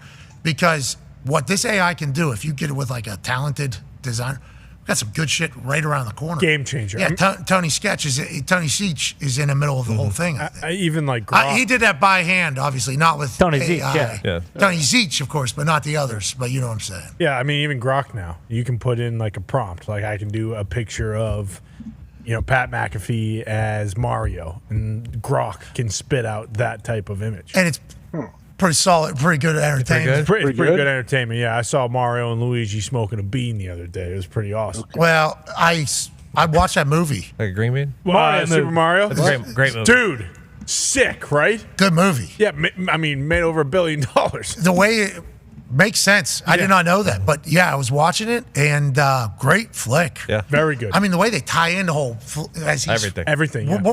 I mean, they're making a bunch of them. Believe me, that's just the beginning. Genius. That's like Wreck-It Ralph, I believe I watched one time. Yeah. Great movie. And I was like, this is just a genius concept. Because obviously they all hang out at the Power Surge bar. Yeah. Watch that That's this week. genius. The router. It's just so smart. So it's like it's been sitting there this whole damn time. And they do it. The Mario one is fantastic. Is that Chris Pratt? Yeah, Chris Pratt. Beth Harmon from Do Queen's they do Gambit. accents? Do they do accents? They do. Oh, yeah. Yeah. They do. People weren't happy about his. No, they weren't. Why? They made $1 billion. They can laugh. They can be mad as all they want. I mean, Jack Black's in that cast. Michael Keegan. That's a great cast. And then also, I forget his name every single time. Michael Keaton? No, Michael Keegan. Keegan. You're a Jack Black guy, huh? Who are you talking to? For now. I love Michael Keaton. Michael Keaton's Who the best. doesn't? Pittsburgh native. I don't know what everybody's talking about. Michael Keaton is a Pittsburgh native? Yeah. Batman? Birdman? I You didn't mean know that. Batman? And John Studd. Yeah, Big John Stud. That's right. He's from Butler, PA. Yep. Beetlejuice 2 is coming out. I love that. AJ, I don't know if you got a chance to see our favorite coach describe what he feels like because Justin Herbert is back. Ladies and gentlemen, Jim Harbaugh is on a microphone again. Right? No. Now. Great. It felt like the music should be playing. I even thought I thought I heard music.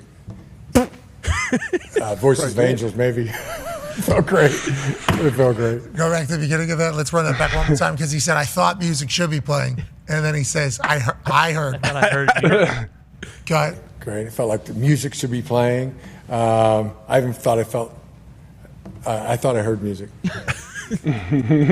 Voices of Angels, maybe. It felt great. It felt great. All of this, obviously, all year long. I cannot wait for that, AJ. Legit. I mean, I like how he transitions out of those too. All right, okay, and then he walks off usually because there's no real follow up thing. That's like Lane Kiffin yesterday with his Coca-Cola. That Coca-Cola Yeah. situation. Oh, man. Any question? That was great. All right. Soup.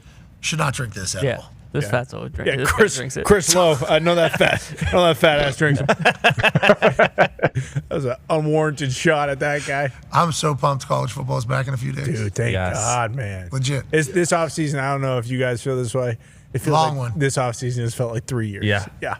It's been a long one. Yeah, in comparison to others. I don't know how, because with the Olympics and everything, but this one has felt. Well, we've been through some stuff, I think, mostly because, dumb shit that I would say, but like the question I was going to ask Rich, if we had more time, He's still pretty pissed about that 40, by the way. He is not conceded to Shefty. He's not happy. Well, from the angle, he said he was closer to where the It's camera. his third run of the day. He's wearing both shoes. though. Yeah, he's 2 years younger than Schefter. I think that's a big surprise of that convo. But I was going to ask him about, you've done this for 10 off seasons then, and he's been covering it with SportsCenter longer and longer, all year, all off season, and he can still run like that. Both of the guys' knees and hamstrings should be very proud of themselves. The way they're able to just stride. That's like The trip at the end. I'm sorry. The trip at the end from Shefty. Shefty almost He wasn't. dies. I thought he was leaning to try to win, but he wasn't leaning. He was just trying so hard. He just went down. Oh, he saw the Noah Lyles. Yeah, you're right. Yeah. That is. No, he wanted to lean, but his right foot just dug into that turf. You can see Rich, I think, kind of kicks his ankle a little bit. Oh, he does it. Yeah. Little slew. Yep. Slew foot a little bit. Yeah, he was trying to Noah Lyles that, I guess, make sure he could secure the dusting of Rich Eisen. He was not thrilled with the way you described that particular race. But both those men should be incredibly proud that they can run 40 yards at that pace, at that clip, at that age. Without doubt. Phenomenal stuff. We'll be back tomorrow before we head over to Dublin, Ireland. College football is this weekend. Go to store.patmcafeeshow.com and buy the Need to Know Gambler's Guide by Tone Diggs. You'll get caught up on everything. We'll see you tomorrow. Be a friend, tell a friend something nice. It might change your life. Nail that thing. Let's go. I think I stuck it in him. I think I stuck it in there. With the college football guy. Yeah, good little promo. Yeah. Good little promo for the college football guy. Fantastic. It is a great guide. Great guide. Legit. Real. It should be on the shelves. It should be on the shelves like at Walgreens next to the other ones. What'd you say? Yeah, I had the same reaction. What? Holy shit. Said 100,000 copies sold. Tone bought 90,000. Tone bought 90,000 of these things. 10,000. Hey, 10,000 sold. 95,000, 94,000. 90,000. People should read them. People are reading them. Great for Gomley. People are giving us Kirksis reviews on them. Yeah. Who's Kirksis reviews? We all know Kirksis. The Cisco and Ebert books. Yeah, they're like the Rotten Tomatoes. It's not just throw around Cisco and Ebert, brother. Well, I Rest think in one of peace. them dead. Yeah. it's Legends of the game. Yeah, it's I going to think only they're give both one dead. thumb up. No. I was gonna say. What's that? I think they're both dead. No. Long dead, yeah. No. Sounds like there's a vacancy One in the couldn't industry. leave without the other, brother. No, Who's but doing wait, it now? wait. So they had 4 thumbs, right, combined. Yeah. We don't know their whole story, I guess. But they... We don't know. Yeah, they might have had a They couple. could only have 3 thumbs between the two of them. Yeah. You're true. I guess you're covering all your bases there. Yeah, you don't know. One likes to surf or something. Sure. Maybe... We don't know what they were doing with those Sawzall their other action. 2 thumbs. Yeah, shop class in high school. We have no Bingo. fucking idea. But let's assume they got 4 thumbs Sure. between the two. Would they would give 4 thumbs, or would it just be 2? No, it's always never heard 2. the- They had the market cornered. I mean, if Siskel and Ebert gave it 2 thumbs up, it was a banger. Yeah, but does that mean they gave it 2 thumbs Dahn too? Because they Ebert had ended up just going to the star rating. He wasn't big on. the thumbs. Yeah. Yeah, that was more Siskel's thing. If they Gene gave Shallots. 4 thumbs up. So Cisco and Ebert didn't do thumbs. I'm sure at one time they did. It was 2 did thumbs up. thumbs. Oh, yeah. It was their gimmick. Yeah. They but made then it famous. If you read any of Ebert's reviews, there is no mention of thumbs. It's a star rating. It's a He full wasn't out of a 4 dog stars. like So you're Siskel. saying that the gimmick of the thumb thing not real? How That was about for is the this that was like- for the show. There was Yeah. a show, Yeah, there's a- half-hour show called Siskel and Ebert. Yeah. And TV Siskel show. died in '99, so I'm assuming Ebert didn't want to throw 1 thumbs up after. But he could still throw 2. We don't know. Obviously, we don't know. disingenuous. But Yeah, we're that's saying what- could In throw honor- 2. in No, honor there was of never it, he an could throw option 2. of 4. Yeah, it, but it he- was There 2. should have been. He wouldn't 2 was know. the best you could get. Sounds like this is Gumpy's No. favorite show. Could've This is done what 4. they did. Holy Right? shit. One of them died in 1999, the other 2014. Are those real? Was that their real thumb? Holy fuck. Boy. Those are the biggest thumbs in the biz. That's why you didn't need more than 2, brother. These guys could hitch a ride anywhere. Tell you what, they did well at the bar. I mean, a thumb war is a nightmare. Yeah, you still gotta get. I can fucking finger that thing, the base. I don't know. I can fucking get that. Right, weighs 10 pounds. Has anybody ever thumb warred without doing the? Like, I don't understand how. Oh yeah. Oh, you can't bring it inside. You got no sidecar. You double jointed or no? It's hard not to just, as soon as we're standing, okay, we're holding hands now, so I'm gonna fucking do this. You're gonna say, oh, you cheated, and we're gonna have a full scene, and then we're gonna get out of here. Yeah, that's how it is. You know, You gotta dislocate your thumb, double joint it, fucking wrap that thing around. You're popping that thing backwards or sideways? Both. What do you mean? You're going whoop-de-whoop? Depends on what the strategy calls for. Not at Kennywood. What kind of defense you're facing. A lot of Kennywood doing the whoop-de-whoops. None. Oh, I haven't seen any of those. I've only seen like maybe 2 things moving that were actually moving. And I'll turned have on. you know, Kenny the Kangaroo has autographed something. It's on my way, from what I've been told. You should not bring him up. You should not bring him up because then all of a sudden a picture pops up of old Ken. No. It's just not great. That's and his autograph is on his way to the Thunderdome. I've been told on good authority that Kenny the Kangaroo is sending me a Kennywood sign autographed for the office. That's pretty cool. Wow. That's hospitality. Just like they're opening it up all night, lowering prices for families to come through. Do you see the ride at the Indiana State Fair that was just a whoop-de-woo, and you legit just go and whoop-de-woo over and over again? Is it a roller coaster? Yeah, it's a roller coaster. It was also put together by a whoop-de-woo as well. So Well, good but luck. that particular whoop-de-woo does a good job. I don't think there's been many deaths on any rides at State Fair, although they had a stage situation a few years back. The fair rides are a decision. That's a decision. A bad decision. Yeah. Oh yeah, people die on those. Oh yeah, for Every sure. weekend. Every for day. sure. Not every weekend. I think they've gotten better, but like. But it happens. Yeah, it happens. It certainly happens at a much higher rate than I thought. Once again, did not grow up with State Fair shit, so my first time seeing these things was as an adult. Now, my brain wasn't fully developed, but it certainly had opinions. Sure. When I saw these things for the first time in the middle of a parking lot, we're in the middle of a parking lot, I got the person at the front who's a great salesperson. If they had not made the 15 to 20 bad decisions that they had made before, they would have been phenomenal salespeople, business people. They would have been great. Just happened to make some bad decisions. Now they're touring, doing the entire thing. So they built it. Obviously, I got faith in them. But one person putting together something that has like 60 screws in At least. and then high speed, and then how about the one that goes like this? It's like, okay, so we're 100% sure that the science of this thing that was just put together is good for me to go upside down as it spins. So I'm getting dizzy and I'm upside down, and this thing could stop and get shot. That's what people just go all on them. Oh yeah, you bet. People just go right on. Line for tickets was long. Long. Yeah, like diesel. Line for Think the of the rides. constant maintenance too, like the constant maintenance on those things every single day. You got to do all that stuff. Dude, what? I couldn't even. Dangerous. There's people that get stuck. Obviously, that happens. That's what I worry about, like getting stuck upside down or that'd be rough. I was at what's the one in Ohio? Six Flags. Oh yeah, this one is Kings Island. You mean? This one is not cool. Yeah. Oh, Falling Star. What happens here? I mean, watch the bottom of the thing. It's like. Wind's blowing it a little bit. And this guy, he's going to grab it, though, and stop it. Oh, my, get away. Superman. So more people are going to join in? Maybe it's supposed to go that way. No. Wait, what are they going to jump Something on? going to happen?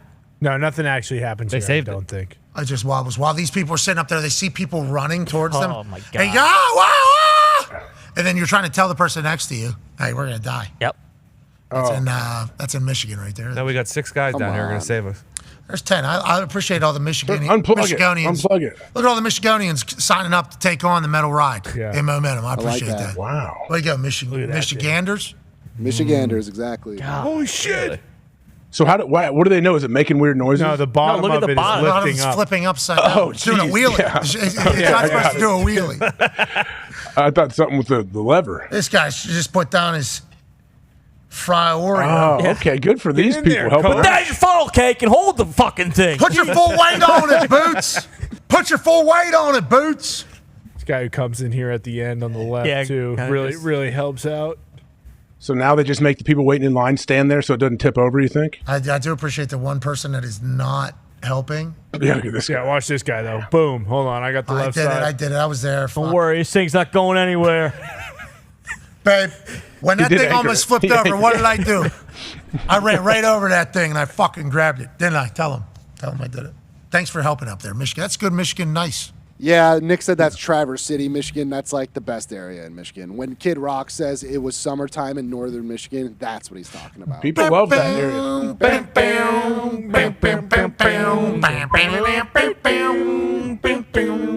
It was the summer of 24 and I was riding a whoop-de-whoop. All of a sudden I almost died. Big Fatso came and saved me and he hopped up on the ride. What a time. Summertime in northern Michigan. Bang, bang, bang, bang, bang, bang, bang, bang, bang. What did we miss today? Today, not as much action in the sports world as days past. Yeah, this is. Oh, we got some big action tonight, boys. Don't fucking do it. Don't you fucking Leagues Cup semifinals, boys. Woo! Here we go. Here we go. We're doing the soccer against other soccers, but the other soccer didn't win enough. So now it's our soccer taking on our soccer to find out who's the best in America and Mexico, right? Yep. Columbus, Philadelphia, LAFC, Colorado. Philadelphia. The fucking Ahu Columbus Cup. looking to go back to back. Doesn't AJ sound like should very many know. Mexican teams in there. Well, there was an equal amount of Liga MX teams, which obviously we have seen clips from playing soccer and also killing people. Yeah, for No. Rioting and Right, killing no. people. That one fight that was in the crowd, that was absurd to watch. But Liga MX is the professional league of Mexico. The MLS, obviously the greatest league on planet Earth in soccer. They play a combo tournament against each other called the Leagues Cup. I assume you got to earn your way in it. What is it, top how many teams? No, they hand out raffle tickets and then they just fucking Yeah, like a bingo board. everybody from both to play. leagues is in. Yeah. Everybody from both leagues is in this it's thing. a massive tournament. It's going on for like a month. So it's two Huge, yeah. leagues I've seen battling, and there's no Liga MX teams left in the final. Boy, I don't love that. Just for the safety of those guys who are playing, I assume some of those captains are getting strung up in Mexico.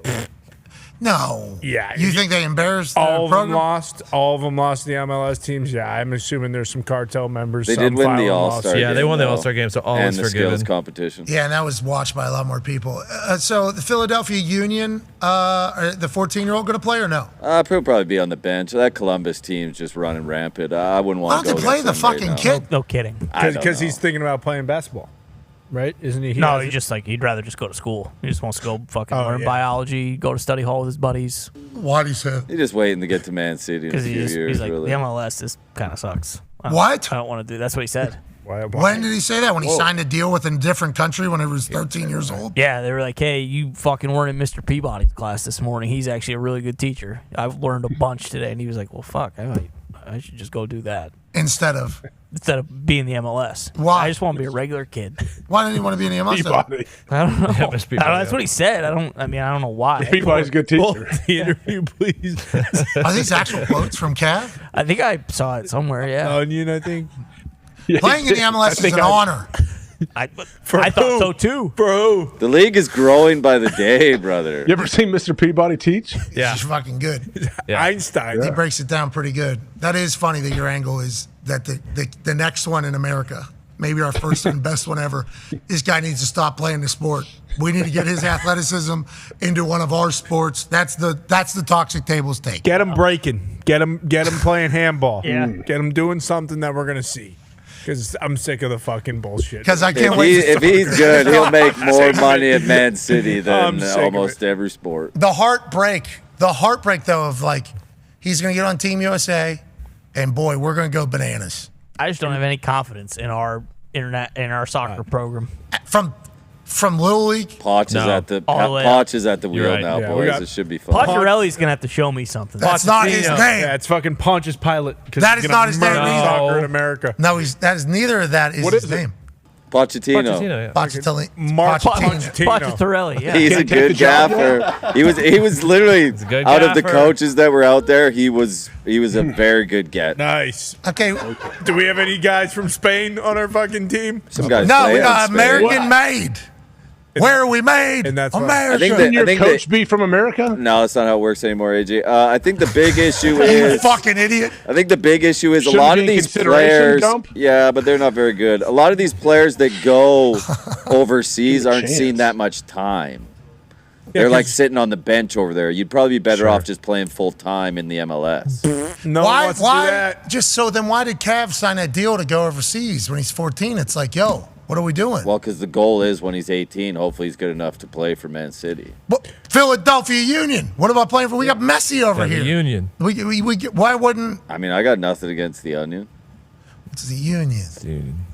Fucking, we do it for the union. Can you do both? Play in the MLS and then the offseason go over there? That's what like the Beckham used WNBA. to do. Beckham did that when he was with the Galaxy to go on loan to AC Milan and PSG. Yeah, but his documentary showed like as soon as he left the MLS, he was like, "Please don't fucking send me back to the He Galaxy." just wanted to kill Landon Donovan. That's not real. Is that real? That is 1,000% That's real. 100% real. Landon Donovan treated him like an asshole. What happened with them? Oh, you got to love watch the that. documentary. Dude, It's insane. It's a great doc. And then Yeah. he came back, and the coach was like, "Listen, David, you're Man United. This is Landon Donovan's Man United, the LA Galaxy." And Beckham was like, "Please just get me the fuck out of here, man. I hate it here." No way. Oh, yeah. Landon Donovan treated him like shit. As What, he treated Beckham? Like, Oh, what yeah. does that even mean? Dude, he's in the documentary. What do you Like, say? Carry my bags? He David? basically just like bitched him when he was at LA. He's How? like, "What the fuck is this?"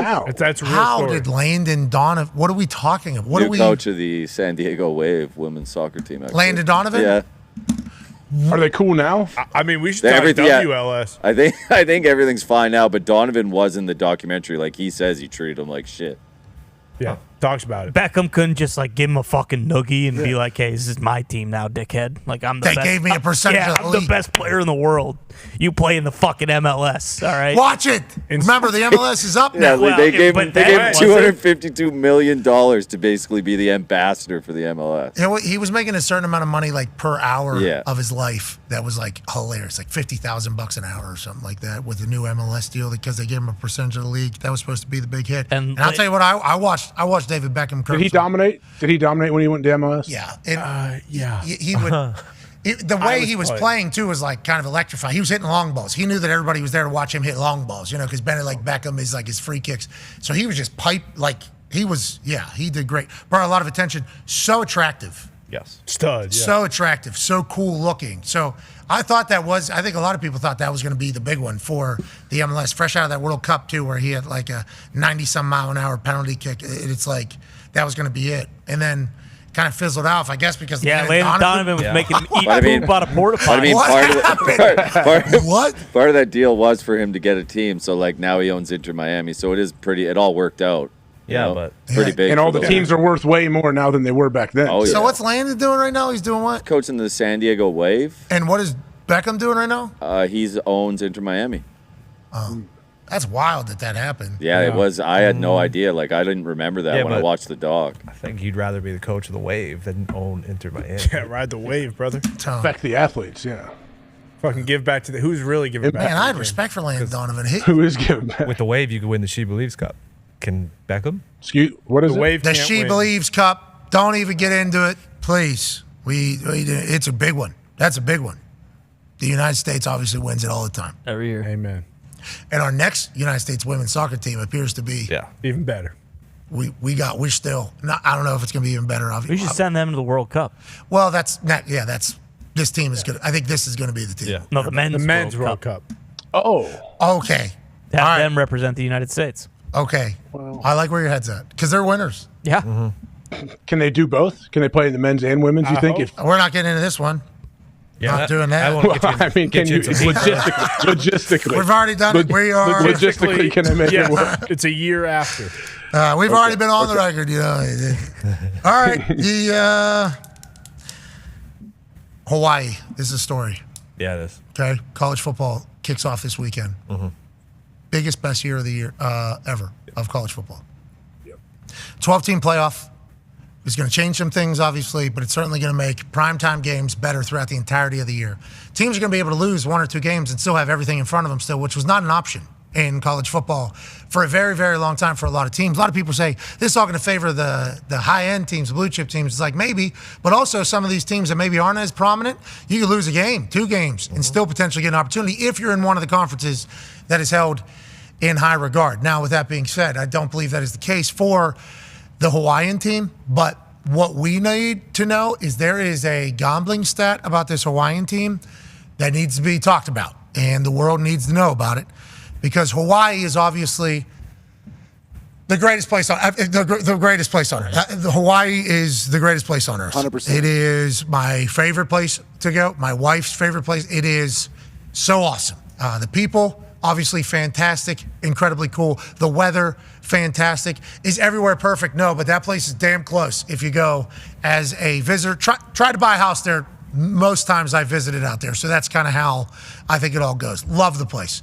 Need them to be great this year, so that game day has to go to Hawaii. Yes. Let's get a game day trip to Hawaii mid-season. That'd be fun.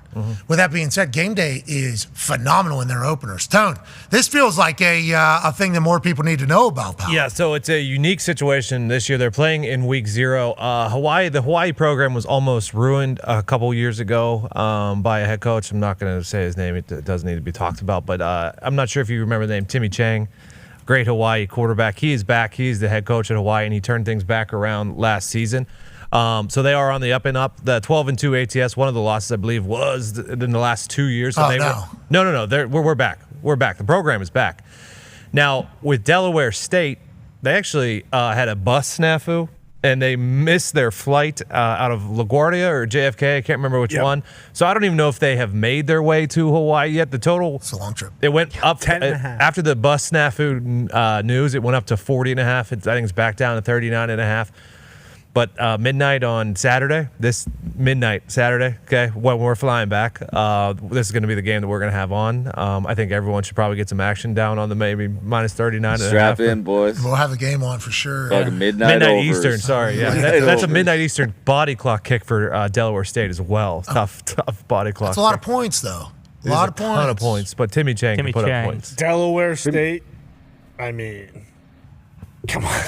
I didn't even know they had a school. Yeah, it's Hawaii by 1,000. And now they can't get to Hawaii. Yeah. I mean, that's a problem. When you get to Hawaii and you pull out like the map, you say, where am I? If you just do one of those, just like one of those, Hawaii looks real small and it's just blue. Yeah. I mean, you are out there in the middle. You ever been, AJ? Long time ago, yeah, but not much. I think I learned of it as a kid watching a Pro Bowl when they were out in Hawaii. Yes. And it looks so awesome. Everything looks so awesome. I'm a big love waterfalls guy. Love waterfalls. I think waterfalls are the coolest. Big fan of waterfalls. Had a couple waterfalls in the woods, where I used to potentially run through. Hell yeah. That were like destination places. Like, all right, let's go get to that. Boom, we'll go do that. We'll do that entire thing. So when you watch that Pro Bowl as a kid, it's like the weather was perfect. It looked like everybody's having so much fun. It looked like football was being celebrated at the highest level. And then they do some scenic shots. It's like, that's the place, So then I start taking over the world, and it's like, this is the place. I love it. Work my ass off to get to a Pro Bowl. Of course, no longer in Hawaii. We're going to do it in the cities in which the Super Bowl is. And nobody knows you're going to go to Arizona, which is also a nice place. But you're going to have to drive an hour and a half in the desert to practice, come back, and you're going to build a cement walkway. Lay some concrete. Like Pro Bowlers do. Like, what the fuck? I thought we were doing dances under waterfalls. We got some news out of Delaware State football from Stan Beckton. Looks like vibes are still high for Delaware State football even after they missed their flight to Hawaii. Missed their flight, okay. Missed their flight and having a problem with the flight. Two different things. I do appreciate a narrative being built about Delaware State not even being able to make a fucking plane trip. Yep.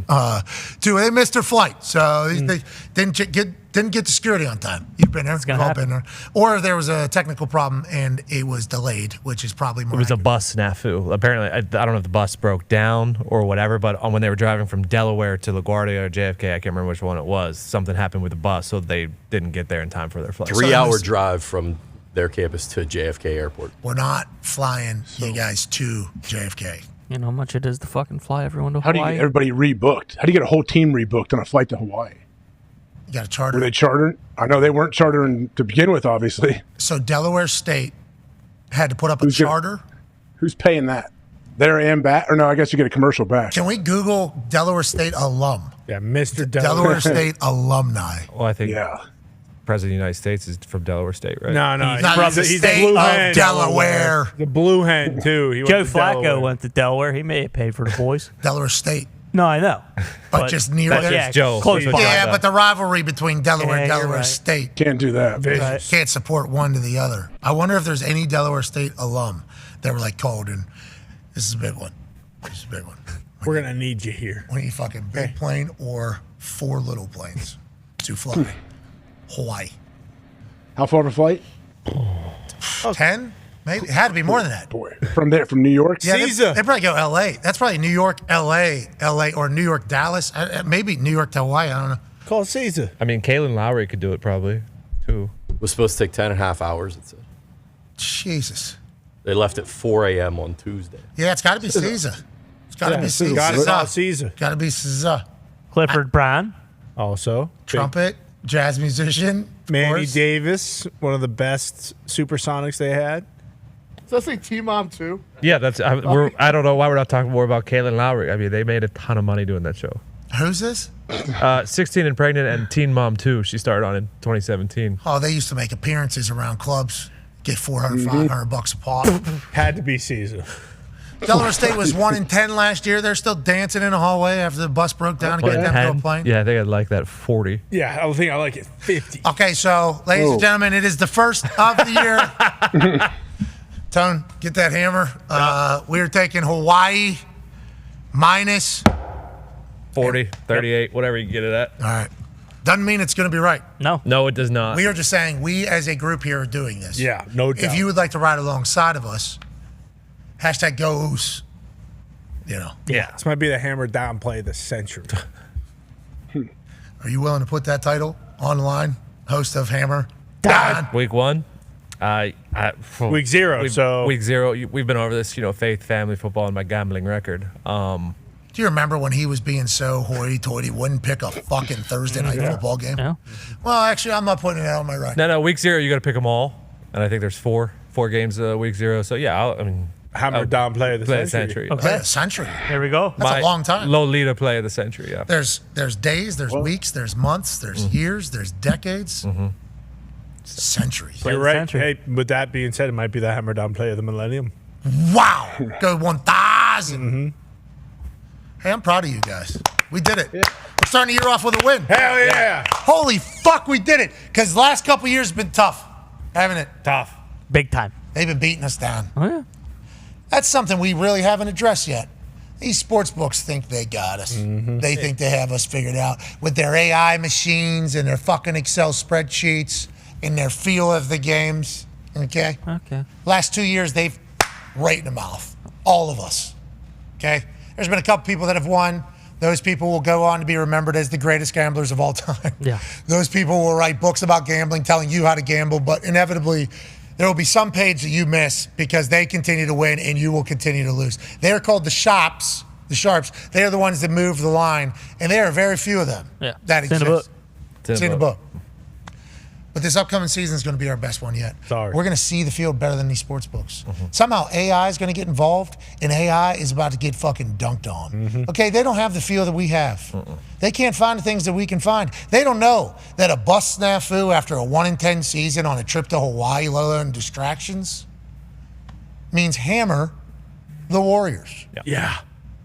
We beat them this year. Amen. Be a friend, tell a friend something nice that might change their life. We're in this thing together. Team on me. Hey, we win this year. Come on. Hell yeah. Oh, yeah, of course. Ladies and gentlemen, we have breaking news. Put your fist down. Team not on me anymore. Bo Nix, starting quarterback for the Denver Broncos. Congratulations, Bo. Here you go, Bo. This felt pretty obvious if you watched him play in his preseason games against the Indianapolis Colts. Whenever he got his first action in a NFL game, he was phenomenal. Everything you saw from him was composure, leadership, his body style, his ability to move, what he had to do in Sean Payton's offense. And then you hear Bill Belichick talk about Sean Payton's offense operating at a quick clip and obviously a fast pace, having to be able to make decisions and having to be able to put the ball on a dime, just like Drew Brees was able to do for a long time down in New Orleans. Bo Nix actually mastered that at Oregon last year and the year before that. Fast-paced, quick decision, having to put the ball on a spot instead of into an area. That's what Bo Nix was literally special at. And draft night, Sean Payton told us that immediately after their private workout with him, where he threw 80 balls, they got in the car, looked around and said, he's the one. This is the one. They drafted him very early in the draft. He's had a lot of success in a lot of football from Auburn all the way up to Oregon. And this seems like a match made in heaven. Stid, the Studham was certainly a piece that'll help out Bo throughout the season. But it was very obvious that this guy was the starting quarterback from draft night, seemingly, if you listen to the way Sean talked. And then you watch him on the field. Congratulations to them. They got a guy, I think. Now, $83 million deficit in the salary cap over the next couple of years. They're going to be, one hand is going to be tied behind behind their back a little bit in roster construction. But it feels like this guy is going to be the perfect fit for Sean Payton's offense over there in Denver, AJ.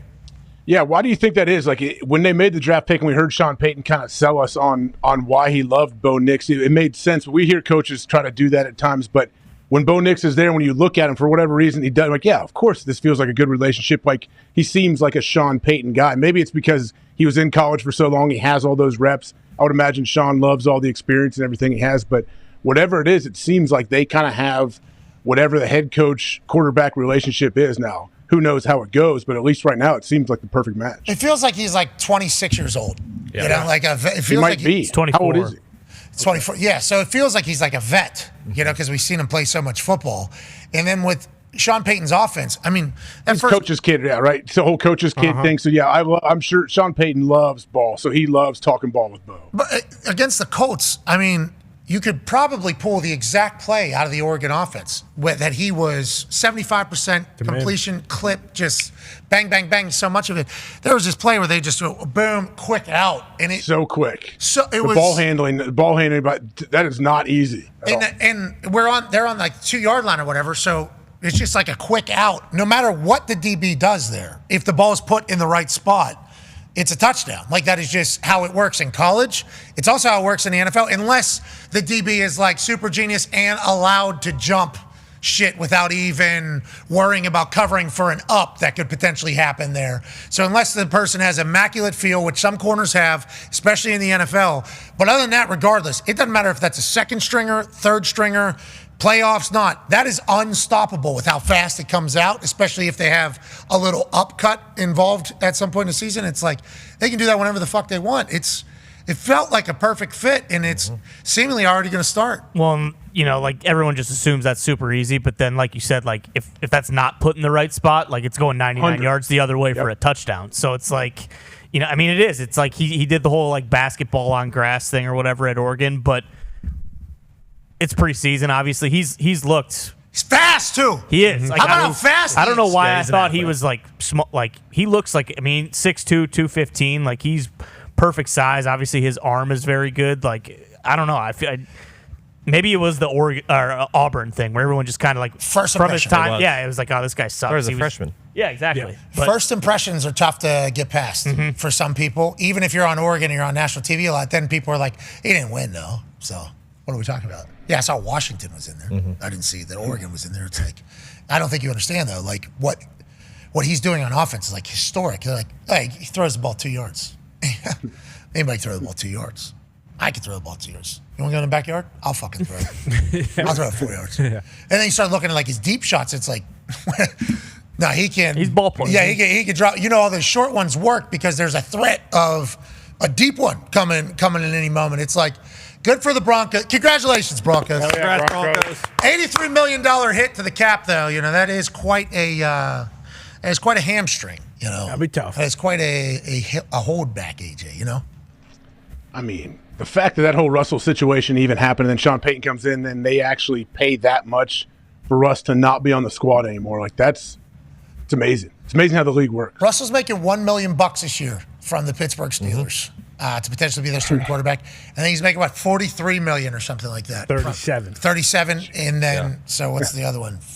And then, so it's 50. I think it's like 54 and then 34. I think split between 2 years. Whatever it is, he's getting that from the Broncos for the next 2 years. So Steelers have no actual allegiance to making him starting quarterback. No, neither of them. Perfect situation for them. Yeah. Perfect. Now it's all upside. It's all upside. Well, can they block for not him? all If he of it. sucks, then that's Sucks. But then Yeah. $1 million though. $1 million. Can get an opportunity? $1 million players suck all the time. Sure. Amen. It cut. Boo-hoo. These guys are ready to fucking throw him out. Oh, yeah. Yeah, you're right. We're not paying him anything, Yeah. so we can cut him anytime. Fields too. Yep. Justin Fields. Okay, that was fun. Is he going to return kicks or what is he? Oh, he's going to be turning the ball over for Catching us. passes. Okay, good. That's awesome. That is the reaction in Pittsburgh. Here we go again. You know, here we go again. We're just on the entire. And Artie Smith, I'd like to get his real thoughts. Sure.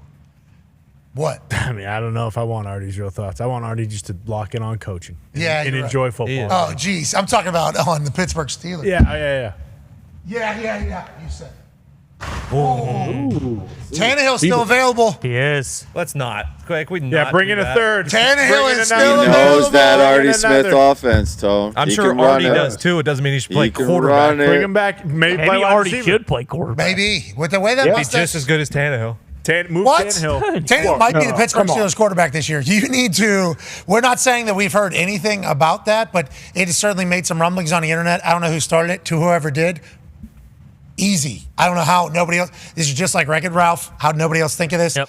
The Tannehill quarterback Titans, Arthur Smith, gets head coach at Atlanta Falcons because how good the offense was at the Tennessee Titans with Tannehill and Derrick Henry and AJ, and so he gets gigged there. So Tannehill and Artie see the field the same exact way. They do. Knows exactly what Tannehill's upside is. Tannehill hasn't been utilized in the best fashion over the last couple of years because he hasn't had Artie Smith pulling the strings. Sure. Have a little respect for Ryan Tannehill. Everyone said that was going to happen at the end of the season last year. Titans They were tried like, to replace him Tannehill, twice. Pittsburgh, it's done deal. Didn't happen. They drafted Malik Willis and crazy guy from Kentucky. Will Levis. Crazy guy. He's a starting quarterback. And if their offensive line's His good, name- he's got his a name- fucking strong arm. Feels like Mason Rudolph might have been right all along. He's also the third string quarterback for the Titans now. Bring him so- home. He guided you guys to Trade the for playoffs. him. Kenny Tony. picked Trade the for him, third give him string $1 million quarterback for the Bro, Eagles. they wanted Mason. I heard the chance. We all Mitch did. is- Yeah. Yeah, I'd heard it. Bring him back. Ride Rudolph, baby. That's where Pittsburgh's been. That's where Pittsburgh Steelers offense has been. Fire Canada. 2. We want Mason Rudolph. That's how sick we are right now. And their defense is so good. So good. Mason is the third string quarterback for the Titans, and that's who we were cheering for. No, Titans. he's learning the offense. But no offense to Mason, okay? But I'm just saying, like, that is where Pittsburgh Steelers fans are offensively and have been. Now they're chanting across the country to get rid of whoever's calling the plays. Then all of a sudden they're chanting for the name of a guy that they were literally trying to kick out of the city just like less than 12 months before that. And then now it's like, please, God, give us anything. We got 2 known quarterbacks. This is going to be it. This is going to be great. And then as soon as they see him on the field, Pittsburgh football fans, educated fans, this ain't fucking it. Fuck! This is not it. This ain't 7. This ain't it. This ain't it. This is not it. They're spoiled by 7. Yeah. Spoiled by 7 for so long. That's what happens. And we're not the Packers. We're not the Packers. Kenny Pickett, though. Yeah. I mean, that just didn't- We tried. They're just 1 year behind what the Patriots are. Except it's a worse situation because their defense is better. Can't wait to have my Drake, man. Yeah. Shadur. The good news is for you guys, Indianapolis Colts, we got our. Heard you guys are doing well in practice against Cincy. Yeah, people are just.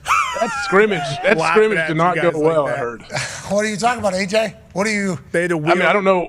Whatever was reported on, and we don't know if it's true or not, but reporters heard Bengals defenders saying things, and they put this in here. I'm like, man, this doesn't sound like it was a great practice for the Colts. Olivia Ray, who has been on the program, who covers the Cincinnati Bengals, says the defense is running her mouth after a dominant day versus Colts stars. Ken Taylor, Britt after an Anthony Richardson scramble.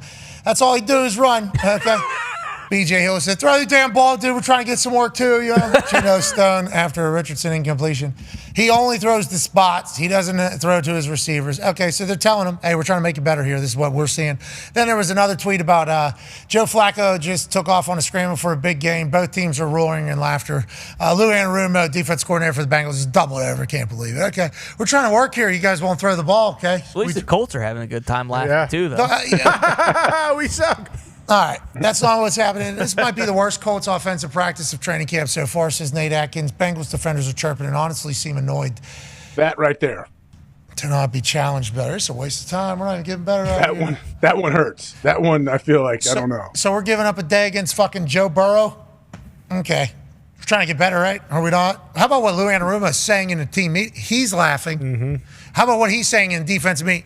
All right, look, we're not getting as better as we could. We know Joey B and what the Bengals, what our offense does every day.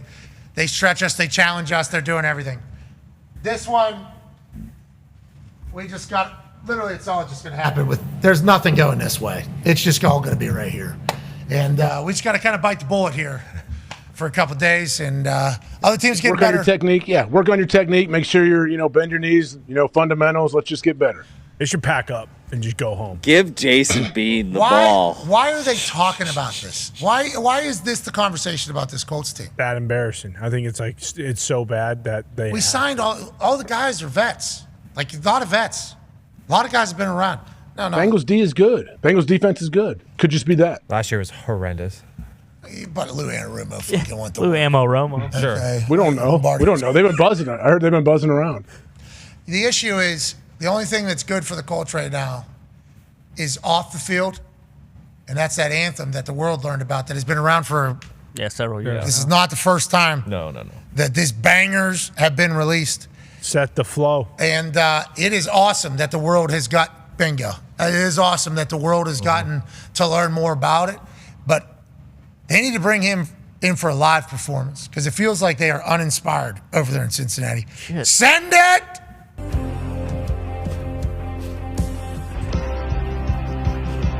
This is our Colts. This is our team. We bleed blue. This is our Colts. Whether win or lose, we love them.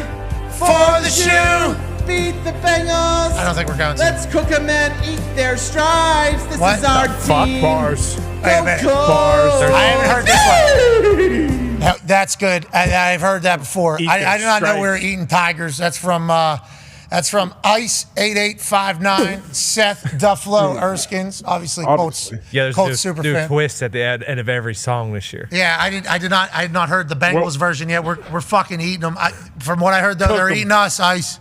I'm a little bit worried. Eat the stripes. But look at how much passion this dude's got Yeah. about the What was Indianapolis. that thing at the end? What was that noise? Is that It's a horse, you fuck. What are the Oh, it was, dude. Oh, that was a colt. Yeah. Oh, I missed. Okay, all right. You've never heard of? Obviously, this guy's never fucking been around a horse before. Jesus. I didn't grow up on a farm. You're right. I have ridden a couple horses. I'm not good, but I guess I did not.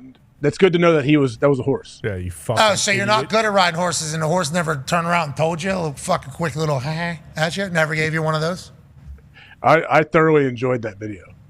That's set the Good. flow, Yeah, it's the lady. flow, baby. That's the flow. Come on now. The Colts need that live and in person. Live? They need to play. You think that would go over well? Think that would go over well in the team meeting? Haven't seen national anthem. Bingo. We need something. All news is just not. This is 2 training camps in a row where it's like, all right, we got our best player doesn't want to play for the team. We're You need a trying spark. You need a big spark. We do need a spark. Yeah. Now we're playing the Bengals. They're embarrassed by having to practice with us. That's crazy. Okay. At least you guys got Houston week 1. Okay. They should fly him in on a zip line like Shawn Michaels at Mania week Yeah, 1. I would want to one-handed. with like the Madonna mic on, and he can do that. And then national anthem. Yeah, exactly. National anthem first, though, probably. So it starts the show because national anthem starts the show, and then the show begins with. And then they'll think like, okay, that was sweet. He did the anthem. That's it. And then boom, he comes flying in on a zip line. Yeah, with the ball. Yes, exactly. With the ball. Hits the anvil. Yeah, on his way down. This is our team. They need it. Sounds like They need something. lost that banner. Yeah. They should use his horse voice as like their third down thing. Whenever it's third down, a lot of places play Hell's Bells. They play that horse. Kenny Moore did say they need a new DJ. They might do it. International ball going to Ireland. That bodes well. Boom. You're damn right. Yeah. Trip's going to be amazing. Yep. Yeah. Bingo. All right, we're back here tomorrow, and then we'll take off to Publin. Cannot wait to get over there. We can't thank everybody enough for allowing us to do this for a living. The fact that we're even able to go to Ireland and do a show because somebody who owns a pub in Ireland, an Irish boy, said, hey, I would love to host your show at our pub. That's really cool to even think about. Just as somebody that grew up in Pittsburgh, Pennsylvania, the fact that we're even able to go do our shit internationally, especially with the last time I was in Ireland and many other places. Oh, yeah. It's like, this is a very cool experience for all of us. We're going to take it in. We're going to enjoy it. And we are going to kick off this college football season in a fashion I think everybody should. Very joyful. We're going to enjoy it because what we have going on right now is the start of a season that is going to end with a national champion and going to end with a Lombardi being hoisted. Will it be historic? Either one of them? I assume so. Will there be incredible tales told from now until then? Absolutely. Who will be the superstars that rise? Who will be the superstars that fall? Ooh. What programs get brought into the light? And who is the laughing stock at the end? Not at training camp in joint practice with the Bengals. Amen. Be a friend, tell a friend something nice that might change their life. We're in this thing together. Team on me. Team on 3. 1, 2, 3. Team. Goodbye.